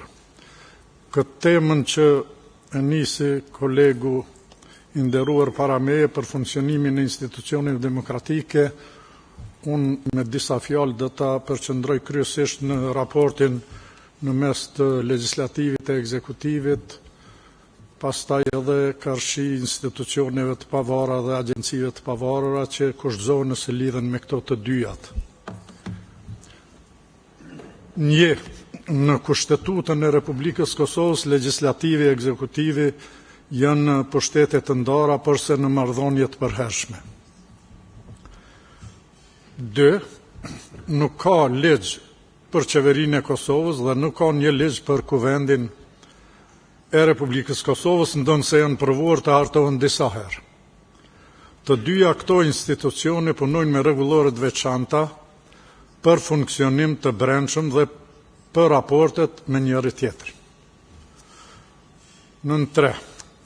Raporti i kuvendit me qeverinë në punë legjislative. Qeveria është sponzorizuesi themelor i ligjeve të ne, por se ka një koordinim jo të mjaftueshëm rreth procedimit, mënyrës dhe kohës së miratimit ligjeve në kuvend, ka vonesa dhe çështje problematike të cilat lindin nën A dhe lidhen me cilësinë e hartimit ligjeve. Këtu kam parasysh ligje që kanë tema të zgjedhura dhe qëllime të mira, po kodifikimet jo të sakta, prandaj na nxjet që në bankat e kuvendit amandamentohet me 2 fish amandamente një ligj që ka 2 fish më pak nene, që kjo është abnormale. Dhe në B, që ka të bëj me miratimin normal apo të përshpejtuar të ligjeve, kjo prap ka të bëj me një raport jo drejtpeshuar të këtyne 2 institucioneve, sepse ligjet nuk arrin me kohën e parapar dhe duke u vënuar pastaj kalohen në mënyrë të përshpejtuar që do të thotë nuk trajtohen mirë. Prandaj mendoj që është e dobishme dhe domosdoshme që të funksionalizohet marrëdhënia ndërmjet kuvendit dhe qeverisë, ndoshta me një tip ministri për lidhje me kuvendit, kjo është punë që mund të diskutohet. 4. Funksioni i kuvendit për mbikëqyrjen e politikave të qeverisë. Në këtë kuvend pluralist, përgjegjësia për mbikëqyrjen e qeverisë përtej politikave partijake është funksion institucional. Dhe jo pra si raport i pozitës dhe opozitës. Ky funksion institucional, për fat keq, është ndarë në mënyrë agresive, sidomos në 2 vitet e fundit, pra në artikulime politike përtej interesit institucional. Në duke u keqkuptuar që shumica parlamentare ka për detyrë të mbrojë domosdoshmërisht politikat qeveritare, pa i pas mbikëqyrur ato si duhet, dhe në nënbë, duke u keshkuptuar pashtu që pakisa parlamentare nuk ka kurfar funksioni mbikëqyrës në kuvend për poste për mbys politikat qeveritare. Unë nuk do të shqiptoj ma në detaje këtë problem, po kush e ka përcjell këtë kuvend 2 vitet e fundit, qoftë nga jashtë, qoftë nga brenda, e ka sakt çfarë po theksoj në shkurt. Ky është thjesht zem, pra nën 5, po them, politicient ka degeneruar deri në moskuptimin absurd, e ka dalë në shesh në mënyrë agresive, kur është dashur të ketë konsenzus për çështje nacionale. Pra, të metat e këtij bigëzimi politik janë shfaq tani atje ku s'duhet dhe kanë marrë karakter më të fortë, pra kur duhet konsenzus për politika nacionale, qoftë e detyruar nga rezolutat e kuvendit duke i menduar të detyruar. Regjia mos e naltë. Letë, mos e bëni mo këtë gabim tira herë, se s'ka kufizim këtu edhe ashtu si kem na 5 minuta, apo i kem ma shumë diçka. Pra, duke i menduar të detyrueshme votat e shumicës në kuvend. Shembuj ka sa të doni, nuk është veç këto 2 shembuj që po sillen këtu, demarkacioni, asociacioni, ka dhe shembuj tjerë. Edhe në nënën tjetër opozita, edhe në këto raste, blokimin e vetë në kuvend e ka avancuar si ka uzë të parë, jo veç për zgjidhjen e këtyre problemeve, po për ta bërë akuzë për rënimin e pushtetit që s'është i vetëm mjet në demokraci. Pra në të dy rastet është dëmtuar funksioni institucional i kuvendit përballë qeverisë. Prandaj në pikën 6, po them, është shtruar dendur pyetja kush kënd e kontrollon këto, ose mbikëqyr, a e mbikëqyr qeveria parlamentin, a e mbikëqyr parlamenti qeverinë. Kjo në gjet edhe për shkak të një interpretimi dualist, cilat funksione i kanë mocionet e dokumentet e kuvendit si rekomandime pa obligim apo si vendime me fuqi ekzekutive dhe detyruese. E kemi fjalën për dokumentet e kuvendit që janë formë rekomandimesh, zakonisht kanë të bëjnë me raportet vjetore të institucionet e pavarura që i përgjigjen kuvendit dhe rekomandimet e kuvendit s'thon gjë, sepse s'ndryshojnë gjë. Hera tjetër për në bë unë theksoj punën e deklaratës si akt politik, sa e si mund të bëhet detyrim ekzekutiv, dhe e treta është rezoluta vendimi, kur vet emri dhe vet votimi saj në kuvend ja përcakton formën e përmbajtjen se duhet jetë detyruese dhe ekzekutive. Këtu ka dualitet në kohë të ndryshme, në interpretime të ndryshme të këtyre mocioneve të kuvendit. Sa i takon kuvendit, është domosdoshme që në afatin sa më të shpejt të ribëhet rregulloria e kuvendit të Kosovës, gjithmonë në bazë të Kushtetutës Republikës e në funksion të veprimtarisë së tij efikase. Rregulloria në fuqi më shumë pika lën mundësi të lexohet me 2 kuptime për të prodhuar interpretime politikaneske që krijon problem në vendimarrje. Dhe 8, me rregullore duhet sankcionohet qartë mbikëqyrja parlamentare e qeverisë, që nënkupton mbikëqyrjen si zbatohen ligjet, duke së pasur parasysh parimet e ligjshmërisë, efikasitetin dhe mundësitë ose përparësitë. Ky është parim universal. Mirë po, specifikat e kushtetutës të vendit tonë thonë që tani qeveria votohet në kuvend një herë dhe si e tërë, kurse ministrat ndrohen edhe pa dalë në kuvend, edhe pse nuk janë të zgjedhur paraprakisht me votë publike. Në më thonë, të ne ministр mund bëhet njëri që s'është deputet. Rezoluta thot nuk mund të jetë njëjtën kohë deputet dhe ministër, po shumë e pëlqyeshme të bëhet ministër një deputet i zgjedhur me votë publike, sepse është ma përgjegjës, ma vështirë ndrohet, sepse në gjendjen e tashme edhe kushtetuese dhe ligjore një qeveri të ne mund të reformatohet pa konsultuar fare kuvendi, që të kap ndryshimet një mëri ministrash jo vetëm ne. Dhe për ta përfunduar punën me legislativ dhe ekzekutiv, çfarë po bën ky komision i yni i MSA-s i Kosovës në bashkëpunim me pjesën e Komisionit MSA-s të BE-s. Jo them që mbrana këtyne dy mbledhjeve të komisionit të përbashkëta, ky komision ka dëgjuar në cilësinë e monitorimit të zbatimit të marrëveshjes Stabilizim Asociimit 2 herash, gati të gjithë ministrat, për mos thonë të gjithët që kanë detyra specifike në lami të ndryshme rreth realizimit të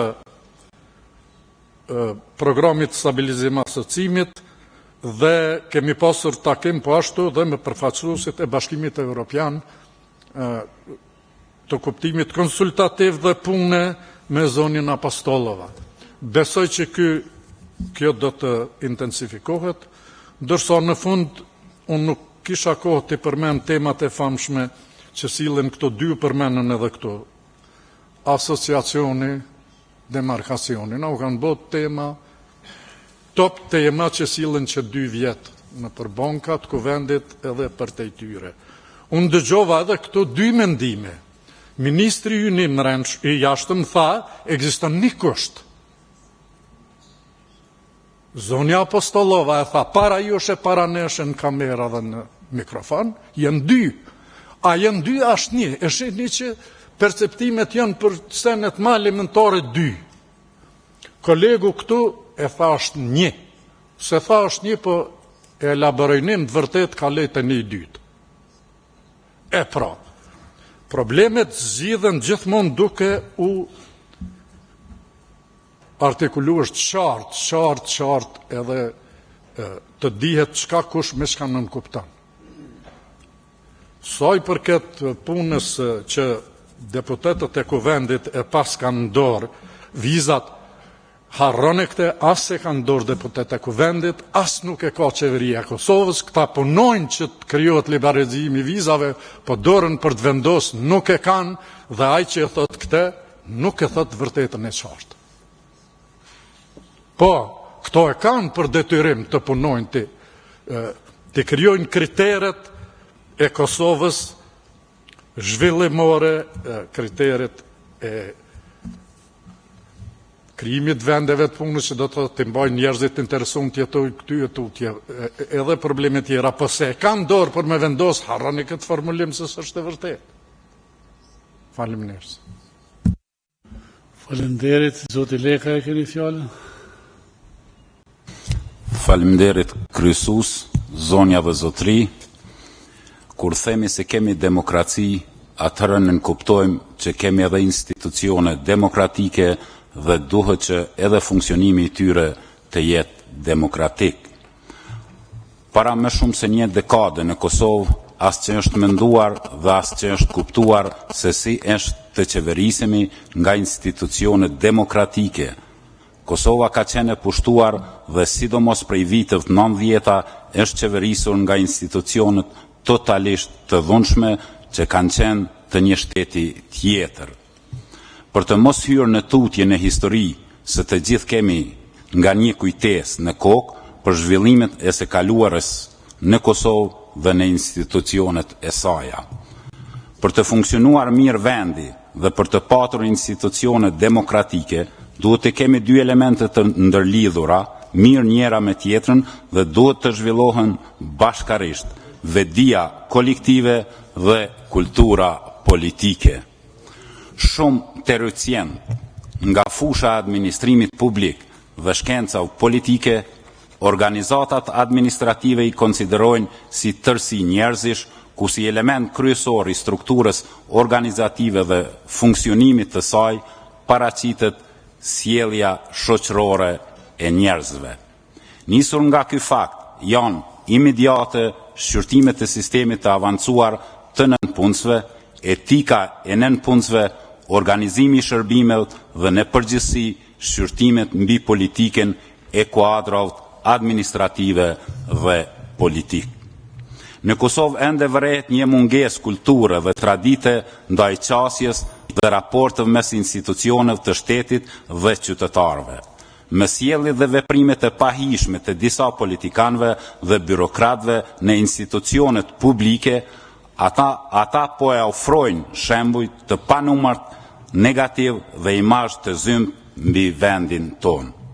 Çdo ditë më shumë qytetarët po krijojnë përshtypjen se institucionet shtetërore kanë humbur ndjeshmërinë e tyre në raport me qytetarët dhe këto institucione nuk janë, madje as që pranojnë të jenë servisi qytetarëve si dhe në shërbim total të tyre. Ngjajshëm si në tërë botën e mirëfillt demokratike. Kur të kihet parasysh ky fakt, atëherë me të drejtë shtrohet pyetja: cila është arsyeja këtyre raporteve të ftofta institucione shtetërore qytetar? Mungesa e traditës, kulturës apo mungesa e profesionalizmit? Gjatë kësaj periudhe kohore në të cilin po kalojmë si rajon në përgjithësi dhe si Kosovë në veçanti, nuk duhet të ndalemi së debatuari për shtetin, institucionet dhe politiken demokratike. Nuk duhet të lejojmë të betonizohet përfundime që në dukje të parë janë të lehta se ekzistojnë paqartësi të mëdha mbi kuptimin e këtyre tri nocioneve, por edhe qasja ndaj tyre le për të mahnitur. Madje edhe vetë politikanet jo rallëherë nuk kuptojnë qëllimin dhe rëndësinë e institucioneve demokratike dhe politikbërjes në funksion të demokratizimit.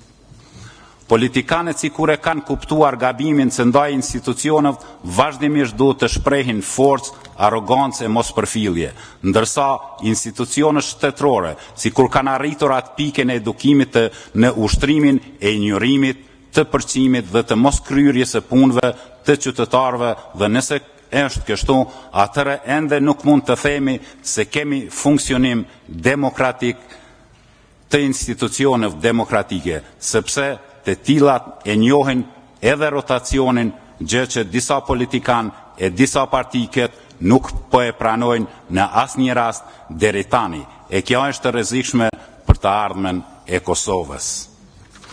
Kultura institucionale, sikurse dallon nga të tjerët, por për arsye të ndryshimeve të sistemeve politike gjatë fillimit këtij shekulli dhe pozitës inferiore gjatë proceseve të politikbërjes në të kaluarën. Vetëm pas luftës së fundit, njerëzit në Kosovë filluan të puncohen në përqindje më të lartë në institucione. Në mungesë të përvojës në këtë lloj aktiviteti dhe duke i konceptuar si kërcënim permanent për kapjen e vendeve të punës që sipas disa koncepteve i përkasin vetëm partive në pushtet, pa marrë parasysh sa profesional mund të jenë ata. Në çdo mundësi që ofrohet shprehen përpjekje të ngulmta për integrim, ndërsa ekziston një palë tjetër e cila me ngulm refuzon e pamundson apo dhe e pengon këtë proces të integrimit. Kjo pastaj ndikon në krijimin e bindjes së paluhatshme se shoqëria jonë e shumë larg krijimit të resurseve njerëzore për të administruar dhe udhëhequr shtetin e kështu edhe institucionet demokratike. Kjo është problematik shumë e rëndësishme që duhet kushtuar kujdes.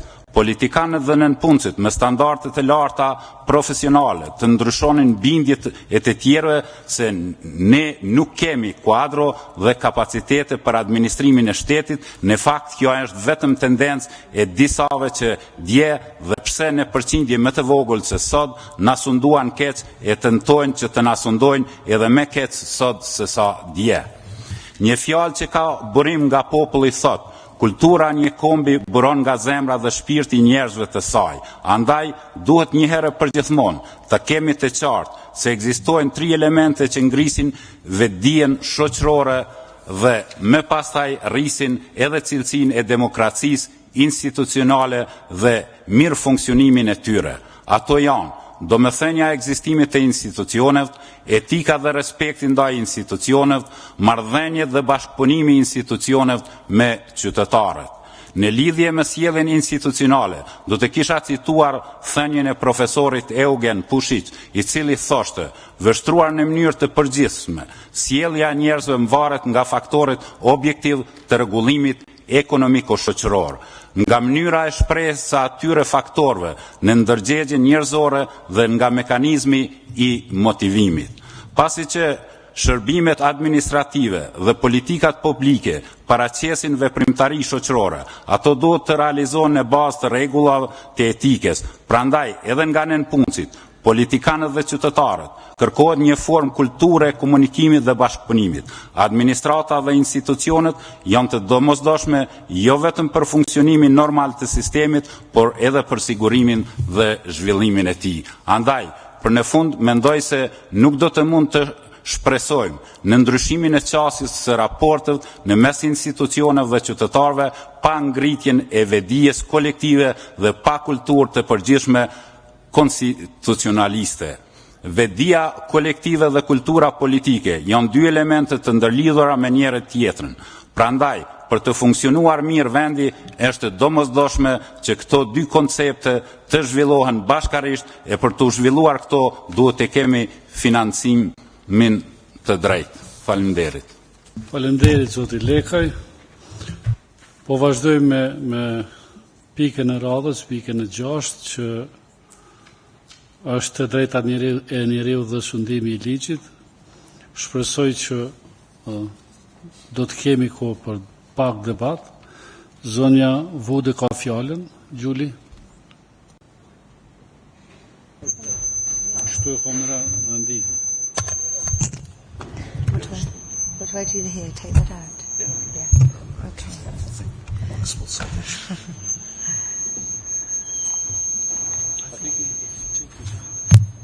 I have taken it out, still. Yeah. Sorry, there is a funny buzz. I'll try and ignore it. Colleagues, we're living through difficult times of instability and upheaval around the world. And it's in these moments of history that we should welcome good news and support positive change. I'd like to briefly touch on a wide spectrum of important issues regarding human rights and the rule of law, although colleagues will know that there are many issues that we won't have time to address. The recent Freedom House report on Kosovo for 2017 noted positive improvements in the situation of media freedom in the country, as well as in the independence of the judiciary and in the fight against corruption and organised crime. Well, that doesn't mean that there isn't lots more to be done and lots more to be achieved. However, if we look at Freedom House measures for the past years, we see that while all other states in the Western Balkans see a deterioration of their democratic institutions, Kosovo has seen consistent improvements, and the EU must recognise and support these trends. In the declaration and recommendations that this committee made in November 2016, we expressed our deep concern at the threats and attacks journalists face in Kosovo, and particularly the attacks on Kosovo radio and television. Last summer, the website in Sajeri leaked wiretaps exposing large-scale government corruption, and this has struck big waves. Unlike the RTK incidents, however, NGOs have noted that the government response in protecting the journalists this time was much better. Indeed, a culture that supports a free, investigative and critical media takes time and effort to cultivate. We iterate our deep concern about reports of threats or attacks against journalists, and we must prevent any backsliding on media freedoms and rule of law. Civil society and the European Commission have recognised the steps that have been taken in strengthening the independence of the judiciary in Kosovo. Following recent reforms, the Minister of Justice no longer plays a role in appointing judges, and the Assembly, rather than the government, are responsible for the judiciary's budgets, and all these are positive steps. One key issue that is often overlooked when talking about human rights and access to justice is gender-based violence. The Kosovan Ministry of Justice launched a new national strategy on domestic violence just yesterday, which one of my team was fortunate to attend, and I'll be staying on at the end of these 2 days to do some more work with women's organisations. The strategy has been designed in cooperation with an array of stakeholders, including UN Women, and is in line with the Council of Europe's Istanbul Convention. It's now up to the government to implement the strategy, working with the judicial branch and local authorities, the police and civil society. Also, more and more work is being done to bring justice and address the needs of women victims of sexual violence during the war. UN Women and the Regional Women's Lobby for Peace, Security and Justice in South East Europe have brought women leaders in the human rights field together and have been informally sharing best practice and expertise. The experience of transitional justice must include justice for victims of sexual violence and empower women as leaders of change and reconciliation. Significant steps are being taken in transitional justice more generally. In our recommendations from November, we called for a swift start to the work of the specialist chambers who will prosecute war crimes committed or commenced in Kosovo between 1998 and 2000. The President of the Court was appointed in December 2016 and the judges were appointed in February this year. Last week, the President of the Court took the formal decision on the location of the court in The Hague, and once the rule of procedure comes into force, the court will be ready to begin its work in earnest. And we welcome these developments and reiterate our position in this committee that the work of prosecuting war crimes must be proactively intensified. Perpetrators must be brought to justice and victims must receive the justice and closure they deserve, regardless of nationality or ethnicity. I'd like to conclude this overview by emphasising one important point, which I often come back to. Democracy, human rights and the rule of law do not depend just on dry laws, institutions or strategies. They depend on cultural practices and collective understandings. They depend on engaged and informed citizens and activists who hold to account politicians who know they can be replaced. For that collective consciousness and culture to be cultivated, it's imperative to invest in education, and especially in civic education at all levels. Children and adults alike must learn what their rights are, how to engage in their politics, how to hold their leaders to account. This is just as true in my country, in the UK, as it is here. To overcome corruption and fight crimes, to secure media freedoms, and to bring justice to many after a complex history, it's crucial to invest in education and in the future generation that must carry on these tasks. Thank you. Faleminderit, zonja Alimi. Faleminderit, zoti Aliti. Përshëndetje për ju dhe zotin Picula, përshëndetje për eurodeputetët që janë sot këtu me ne dhe të gjithë të tjerët të pranishëm. Nganjëherë njeriu detyrohet në jetën e tij që të heqë dorë edhe nga një e drejtë e tij e mbrojtur me ligj, për faktin se gjatë zbatimit të asaj të drejte mund të shkaktojë dëme më të mëdha tjetrit. Dhe ky parim në Kosovë ka filluar të funksionojë mjaft mirë. I falenderojmë shumë eurodeputetës që publikisht pranon se ka avancim në kuptimin e të drejtave të njeriu dhe në zbatimin e tyre, në mbrojtjen dhe garantimin e tyre në Kosovë. Të drejtat dhe liritë themelore të njeriut në Republikën e Kosovës janë të mbrojtura dhe garantohen me Kushtetutën e Republikës Kosovës. Konventat dhe instrumentat ndërkombëtar kryesor që garantojnë këto të drejta zbatohen drejt për drejt në Republikën e Kosovës dhe kanë epërsinë në rast të ndonjë konflikti me legjislacionin vendor. Bazuar në obligimet që dalin nga MSA-ja dhe dokumente tjera për aderim në BE, Kosova po angazhohet të respektojë të drejtat dhe instrumentet ndërkombëtare që ndërlidhen me mbrojtjen e të drejtave të njeriut dhe të drejtat themelore, si dhe mbrojtjen e personave që u përkasin grupeve vulnerabël dhe minoriteteve pa diskriminim mbi çfarëdo baze. Tashmë Kosova ka arrit në një nivel që nuk duhet t'i shoh të drejtat e njeriut mbi bazën as gjinore e as etnike. Të gjithë jemi të qytetarë të barabartë të Kosovës dhe secili ka të drejtë dhe i ka të garantuar të drejtat e tij. Është çështje tjetër zbatimi, nga se për zbatimin e shumë të drejtave, siç është ajo e drejta e punës, ne ende nuk arrim që të sigurojmë punësim për të gjithë ata të cilët janë të kualifikuar, sepse ende kemi ngecje në zhvillimin ekonomik. Dhe unë e shoh si garantim për zbatimin e të drejtave dhe lirive të njeriut edhe zhvillimin ekonomik, që është një kusht për të mos thënë themelor në këtë rafsh. Plotësim ndryshimi i ligjeve të kësaj fushë, siç është ai për barazinë gjinore, për avokatin e popullit dhe për mbrojtjen nga çfarëdo diskriminimi, janë edhe këto një garancë se Kosova po ecë me hapa të fuqishëm drejt avancimit të drejtave dhe lirive të njeriut. Gjithashtu në këtë rafsh edhe qeveria e Kosovës ka themeluar grupin koordinues ndërministror për të drejtat njeriut, duke i përcaktuar edhe detyrat këtij grupi, dhe gjithashtu ka potencuar, por edhe në kuvendin e Kosovës në seancën e fundit është diskutuar mjaft me tone të ashpra zbatimi i rekomandimeve të avokatit të popullit nga ana institucioneve të vendit. Është ende sfidë për Kosovën të drejtat e njeriut në bizneset private. Çështja tjetër që duhet të diskutojmë ne sot është çështja e gjyqësorit. Funksionalizimi i gjyqësorit apo pavarësia e gjyqësorit nga ndikimet e jashtme dhe të brendshme, nga faktor politik dhe faktor të tjerë, të cilët mund të ndikojnë në punën jo profesionale të gjyqësorit.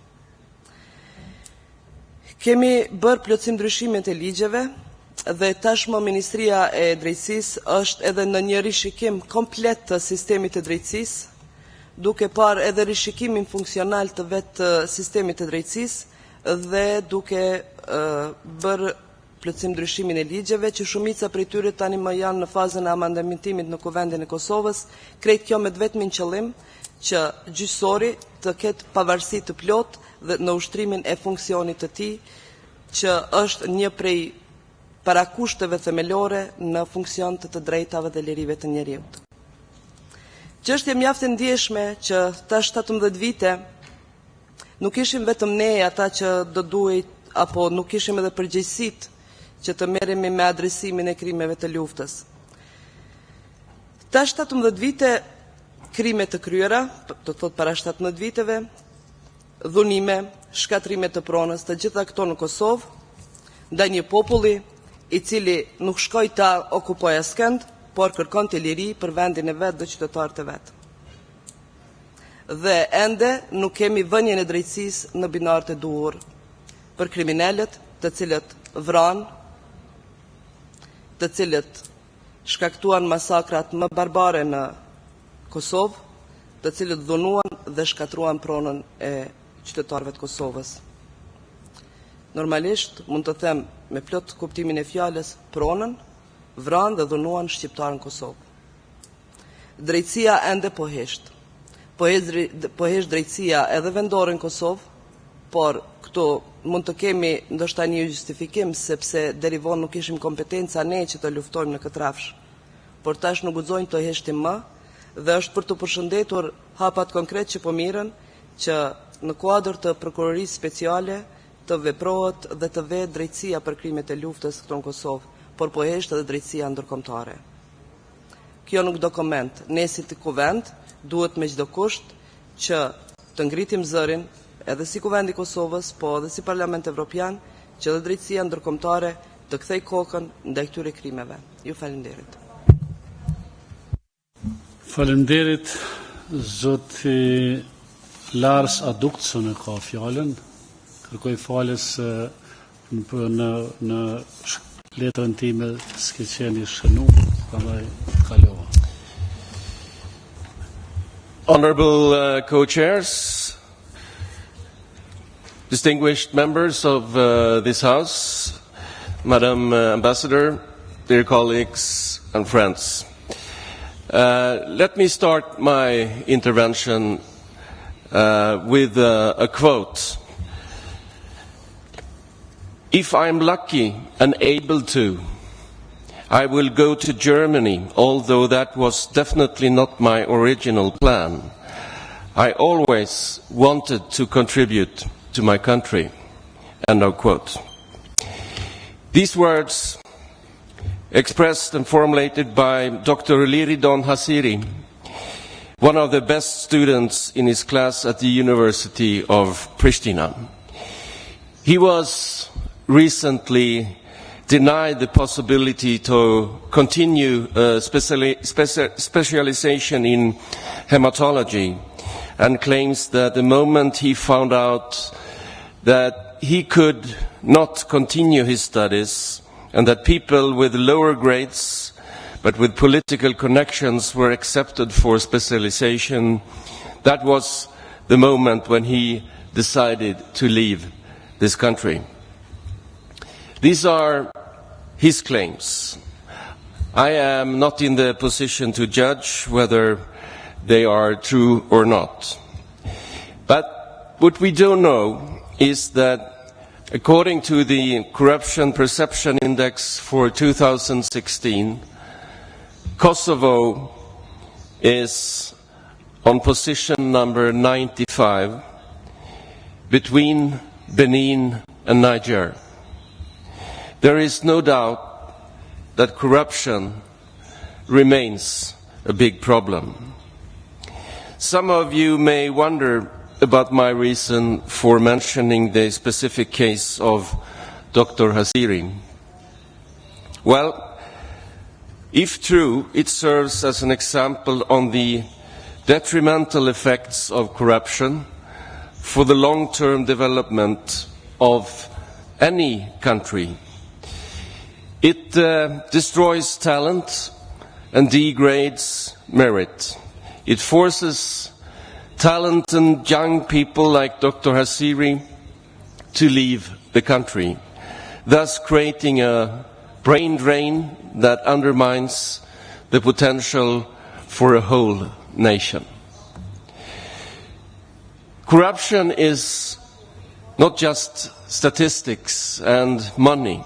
It's a barrier for a better life for all too many citizens. It stands in direct contrast to the rule of law, to human rights. High level of corruption means low level of respect for human rights. Some days after the interview with Dr. Hasiri, Prime Minister Mustafa spoke about visa liberalization, and he said that Kosovo has done what is expected in terms of the criteria of fighting corruption. While commending the government for the work that has been done, I want to add one perspective that goes beyond visa liberalization. First, let me say that I do really hope and I believe that visa liberalization will be a reality in not a too distant future. But visa liberalization is not the end game for Kosovo. Well, what should be the end game then? EU membership, some would say. And yes, it would definitely serve as a receipt of progress. Personally, I would be more than happy to welcome Kosovo into the European Union when the country is ready for it. But my point here is that the fight against corruption is a goal in itself, rather than a tool for other political aims. The country's future hinges on the reforms it is able to carry out in the area of rule of law. Equal treatment of students or investors, as mentioned by the European Investors Council last month, would mean more opportunities, not just for individuals or companies, but for the whole country. A decisive implementation of the Anti-Corruption Agency's obligation for state officials to declare asset will mean cleaner and better government. A continuous assessment of the performance of the bureaucracy, councils and committees among them, will liberate financial means for long-term growth and development. A strong commitment to protect activists and journalists that works against corruption will make life harder for corrupt officials and easier for the citizens of the country. Indictments against high-profile individuals, and I note that the former mayor of Pristina actually is indicted for corruption, will show Kosovars that no one is above the law. A clear political will to implement the public procurement strategy will prevent scandals and affairs like the one that seems to have occurred in Pristina municipality under the former mayor. My friends, politicians who want to weaken the fight against corruption should be confronted.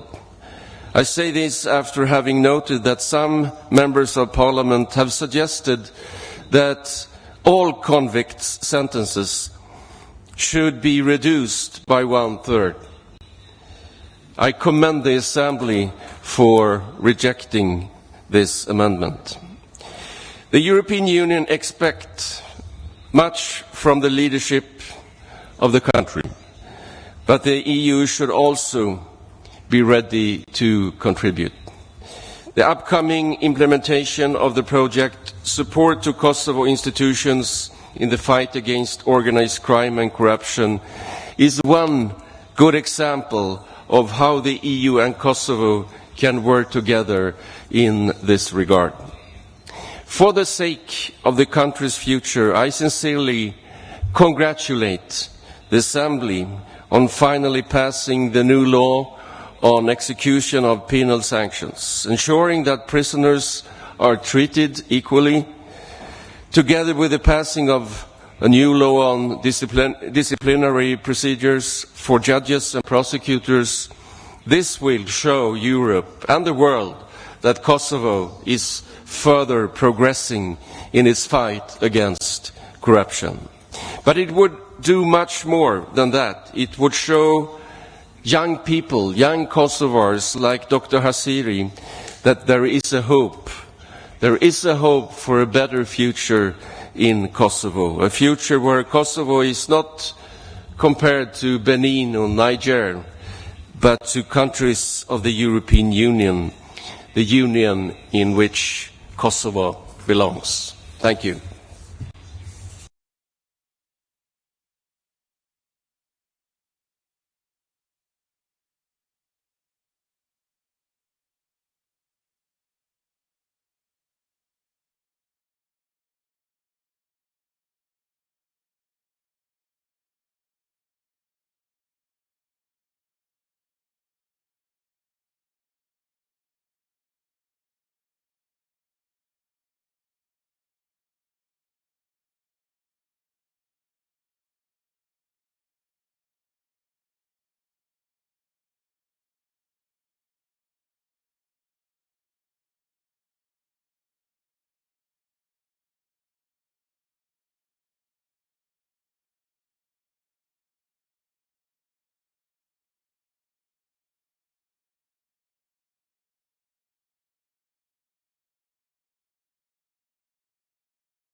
ky kapitull ja kushton të drejtave dhe lirive të njerëzit, në përgjithësi e të komuniteteve pakicë në veçanti.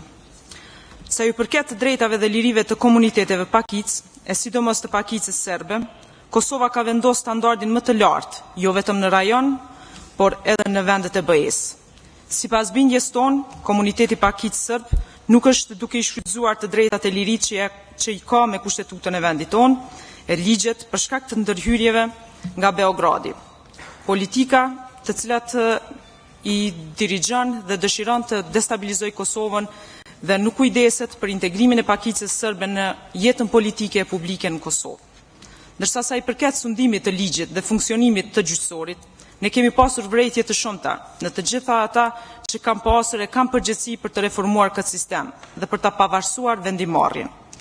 Sa u përket krimeve të luftës, ato po mbesin të pandëshkuara, dhe sa u përket krimeve të vërteta, ndërsa kemi ngritur një gjykatë speciale për krimet e pretenduara të pjesëtarëve të UÇK-s, do thotë një gjykatë një etnike. Republika e Kosovës do të qëndroj besnike vlerave mbi të cilat është themeluar si shtet dhe demokraci. Do të qëndroj besnike vetvetes, por edhe miqve të saj, duke qenë në partneritet të plot me ta, në synim për një shoqëri të hapur dhe një shtet të së drejtës. Shtet demokratik e paqësor, të antarësuar në OKB e në organizata tjera ndërkombëtare. Ky është atë dheu ynë që pret energji pozitive, si të shumicës ashtu edhe të pakicave të angazhuara për zhvillim e përparim.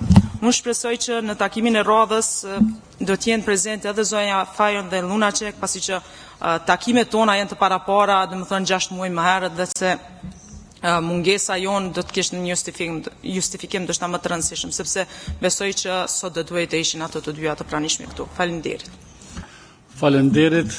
Faleminderit për gjithëve, tani na kanë ngelur, e kemi shfrytzuar mirë diskutimet, na kanë ngelur 20 minuta për të debatuar, në qoftë se dëshon dikush ta merr fjalën, lidhur me diskutimet, lidhur me ndonjë çështje që mendon që duhet ta thotë. Fjala është e juve. Ty Meri ka fjalën. Gjithve këtu. Aliti dhe të zotën Picula. Ju deputet zonja Zotrin, me qenë u bën një, të them kështu, diskutim i menjëhershëm i shumë për disa prej gjëra. U thanë këtu që zhvillime ndryshme për sa i përket Republikës Kosovës, si dhe të marrëdhënieve të mundshme dhe bashkëshme të Republikës Kosovës me vendit. Po mendoj që para së gjithëve të pavarura të rajonit dhe të shihet si një prej shteteve të bashkuara. Pra pa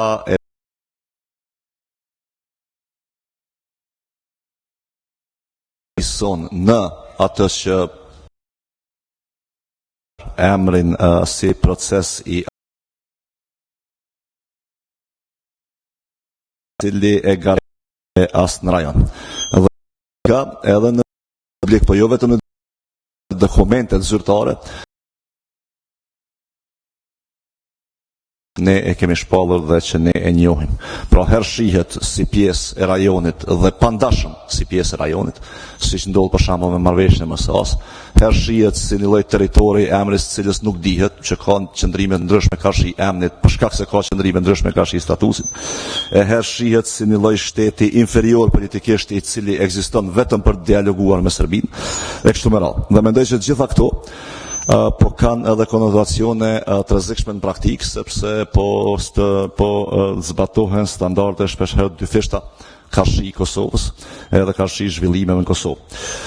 Siç është për shembull rasti me procesin e liberalizimit vizave, për cilin u fol këtu, ku Kosovës i kërkohen kritere shtesë të pa precedent për sa i përket vendeve të rajonit, dhe pastaj këto kriteret bëhen si kriteret më të fuqishme në procesin ose në mbarvajtjen e këtij procesi. Po mendoj që për sa i përket zhvillimeve në Kosovë, veçanërisht demokracia edhe funksionimi i institucioneve demokratike, temë kjo e cila u diskutua deri tash nga deputet të ndryshëm dhe u elaborua në mënyra të ndryshme. Unë mendoj që spari duhet ta kemi parasysh që koncepti i demokracisë është më i gjerë se sa që shpesh herë flitet për të në aspektin institucional, dhe një demokraci funksionale domosdoshmërisht duhet të jetë një demokraci e cila për bazë vendimarrëse për herë ka një kolektivitet, një trup politik i cili është baza vendimarrëse dhe deleguese e vendimarrjes në institucione. Dhe në momentin që kjo ose përçudnohet ose përjashtohet si koncept, atë nuk mund të ketë funksionim të mirëfillt të institucioneve demokratike. Dhe natyrisht që kur kemi një ndarje dhe rritje të ndarjes në mes të interesave dhe vullnetit të popullit përgjithësi dhe qytetarëve, pjesëtarë të shoqërisë, dhe në anën tjetër në mes të mënyrës se si funksionojnë institucionet dhe çka përfaqësojnë institucionet, atëherë natyrisht që kjo më shumë i ngjan një krizë politike se sa do të ngjante një funksionimi demokratik të një shteti, në këtë rast të Republikës së Kosovës. Dhe pra po them, natyrisht që rritja e ndarjes mes dvarfëve të pasurve, pa pasur mekanizma të rishpërndarjes pasurisë dhe pa pasur një lloj ndërlidhshmërie gati se organike në mes të çështjes së lirisë dhe mirëqenies së qytetarëve, prapë do të kemi reflektim në funksionim të përgjithshëm të institucioneve të një shteti. Dhe këtë drejtim konsideroj që ajo çfarë po ndodh në Kosovë është pak a shumë kjo. Natyrisht që ndryshimet shoqërore reflektojnë ndryshime politike dhe këto ndryshime politike i kemi parë të shprehura në forma të ndryshme edhe në institucionet e Republikës së Kosovës. Dhe këtu për një shtet sovran natyrisht duhet të themi që përgjegjësia është e jona. Po për një shtet në mënyrën siç ekziston Kosova sot, siç është ndërtuar deri tash Kosova, dhe ndërhyrjet që i ka pasur në forma të ndryshme, herë me pushtet të butë, herë me pushtet fort, edhe nga jashtë mendoj që përgjegjësia nuk është vetëm e jona. Dhe në këtë drejtim duhet ta trajtojmë edhe këtë çështje. Insistimi në prioritete për Republikën e Kosovës, të cilat janë prioritete të ndryshme për atyre që po i kërkojnë qytetarët, e ka deformuar procesin demokratik dhe funksionimin demokratik të institucioneve. Po është njëri prej faktorëve, nuk po them që është faktori vetëm dhe nuk po them që është faktori nganjëherë edhe kryesor, por është njëri prej faktorëve shumë të rëndësishëm që e ka deformuar këtë politikë bërje. Sikur në procesin elektoral, po ashtu edhe në funksionimin e mëtejmë të institucioneve të Republikës Kosovës. Nuk do të dalem shumë tash për ta trajtuar çështjen e dialogut me Serbinë. Natyrisht që e kam një qasje jashtëzakonisht kritike ka shik kësaj çështje, po e kemi si pikë të veçantë nesër në rendin e ditës, prandaj do të rezervohem që të flas aty. Mirë po them që në këtë drejtim çfarëdo lloj them kështu insistimi për vendosjen e prioriteteve institucionale dhe politike në Republikën e Kosovës, të cilat nuk janë në përputhje me vullnetin e popullit. Po e përsëris, jo me vullnetin e politikanëve, po me vullnetin e popullit, po e përshëndon dhe dëmton jashtëzakonisht shumë procesin e demokratizimit të vendit.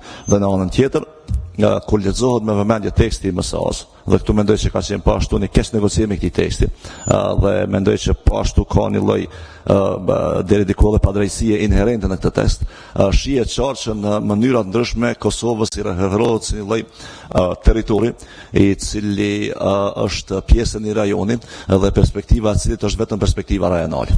Pra aty thuhet që perspektiva e Kosovës është garantuar në Bashkimin Evropian, për shkak se perspektiva e rajonit është garantuar në Bashkimin Evropian. Pra po të mos ishte pasur rajoni perspektivën në Bashkimin Evropian, kjo do të nënkuptonte që as Kosova nuk ka perspektivën në Bashkimin Evropian. Dhe mendoj që në këtë lloj trajtimi Kosova nuk po trajtohet si njëri prej shteteve të barabarta me tjerët, por po shihet si një pjesë e ndërlidhur e një rajoni pak më gjerë. Dhe me rajon, ta themi trosh, për herë mendohet Serbia. Fatkeqësisht, por edhe padrejtësisht. Dhe në këtë drejtim mendoj që ne si komision natyrisht që duhet vazhdimisht të diskutojmë, debatojmë këtë çështje dhe të shohim mundësitë e ndryshimeve pozitive për ta përmirësuar dhe avancuar dhe dinamizuar procesin e zbatimit në MSA-s si njëri prej proceseve i cili do ta parafronte deri diku Kosovën drejt Bashkimit Evropian. Unë jam plotësisht dakord që në Kosovë, sikur edhe në vende tjera, sikur në një formë të skajshme ideologjike, shpesh herë ka një lloj keqkuptimi të mjeteve si qëllime dhe anasjelltas të qëllimeve si mjete. Dhe për mua qëllimi do duhet të ishte mirëqenia e qytetarëve dhe barazia e tyre. Dhe natyrisht që në këtë drejtim pastaj ka mjete të ndryshme të numërta të cilat duhet përdoren dhe në njërin prej këtyre mjeteve mund të jetë edhe natyrisht aderimi në Bashkimin Evropian, duke pasur parasysh që aderimi në Bashkimin Evropian për Republikën e Kosovës do të jetë i mundshëm vetëm atëherë kur ka, si të them, interesa të përbashkëta të dy anshme për një aderim të tillë dhe natyrisht kur Kosova ka një nivel të caktuar zhvillimit në mënyrë që të bëhet e gatshme për të antarësuar në Bashkimin Evropian. Po në këtë drejtim ka një përgjegjësi edhe Bashkimi Evropian. E veçanërisht mendoj unë të vendeve anëtare që nuk kanë njohur Republikën e Kosovës. Pra ne sot mund ta mashtrojmë veten sa dom që armia e Kosovës është e garantuar në Bashkimin Evropian, po duhet ta themi trashë që pa u njohur Kosova nga 5 vendet anëtare të Bashkimit Evropian, nuk ka antarësim të Kosovës në Bashkimin Evropian. Dhe mendoj që në këtë drejtim, këto shtetet anëtare të Bashkimit Evropian që po refuzojnë ta njohin Republikën e Kosovës, natyrisht po bëhen pjesë e një padrejtësie që po i ndodh Kosovës karshi realizimit të së drejtës vet për të ekzistuar e lirë e më vetme dhe për të pasur mundësi progresi e zhvillimi. Për ta përfunduar, konsideroj që është domosdoshme që të mos asnjëherë të mos humbim nga sytë tonë dhe nga analizat tona, nga diskusion politik, aderimi ose më mirë thënë përqafimi i vlerave universale dhe të drejtësisë universale, që lidhen drejt për së drejti edhe me barazinë edhe me njohjen reciproke të lirisë të tjetrit, të sovranitetit të tjetrit, të kufive ndërkombëtare të tjetrit, të territorit dhe integritetit territorial të tjetrit.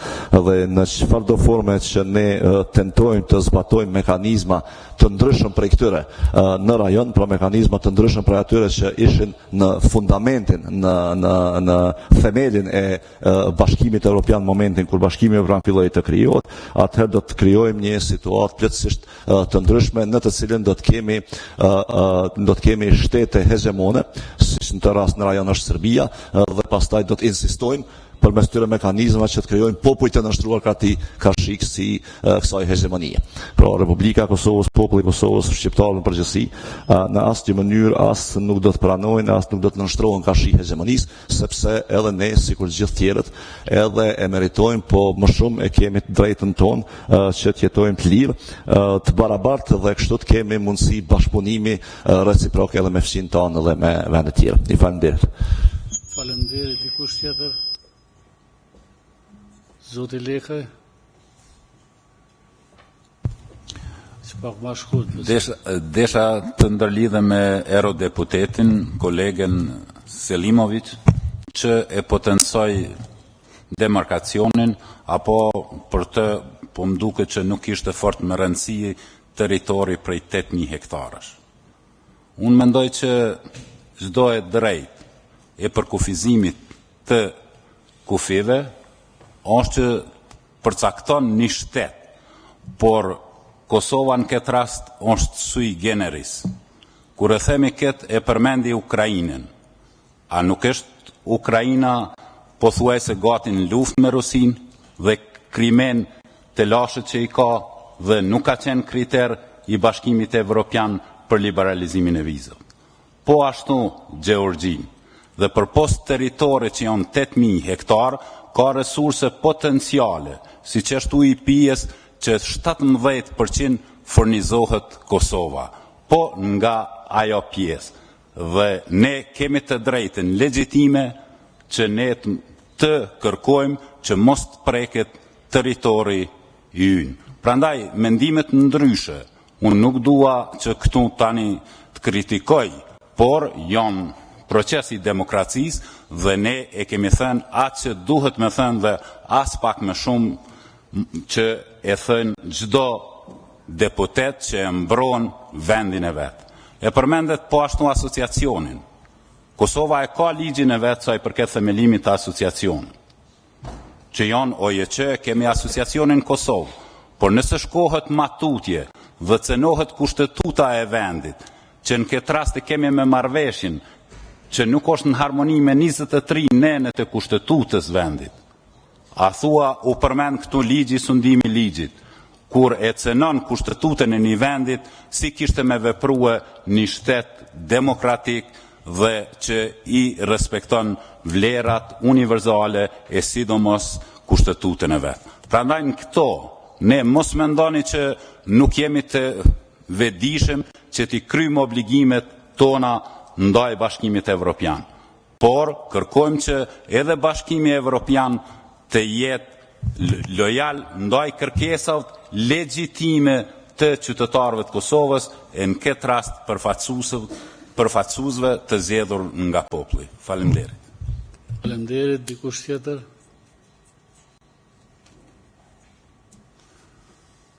Nuk ka tjerë të paraqitur. Pitullah, që më da završimo.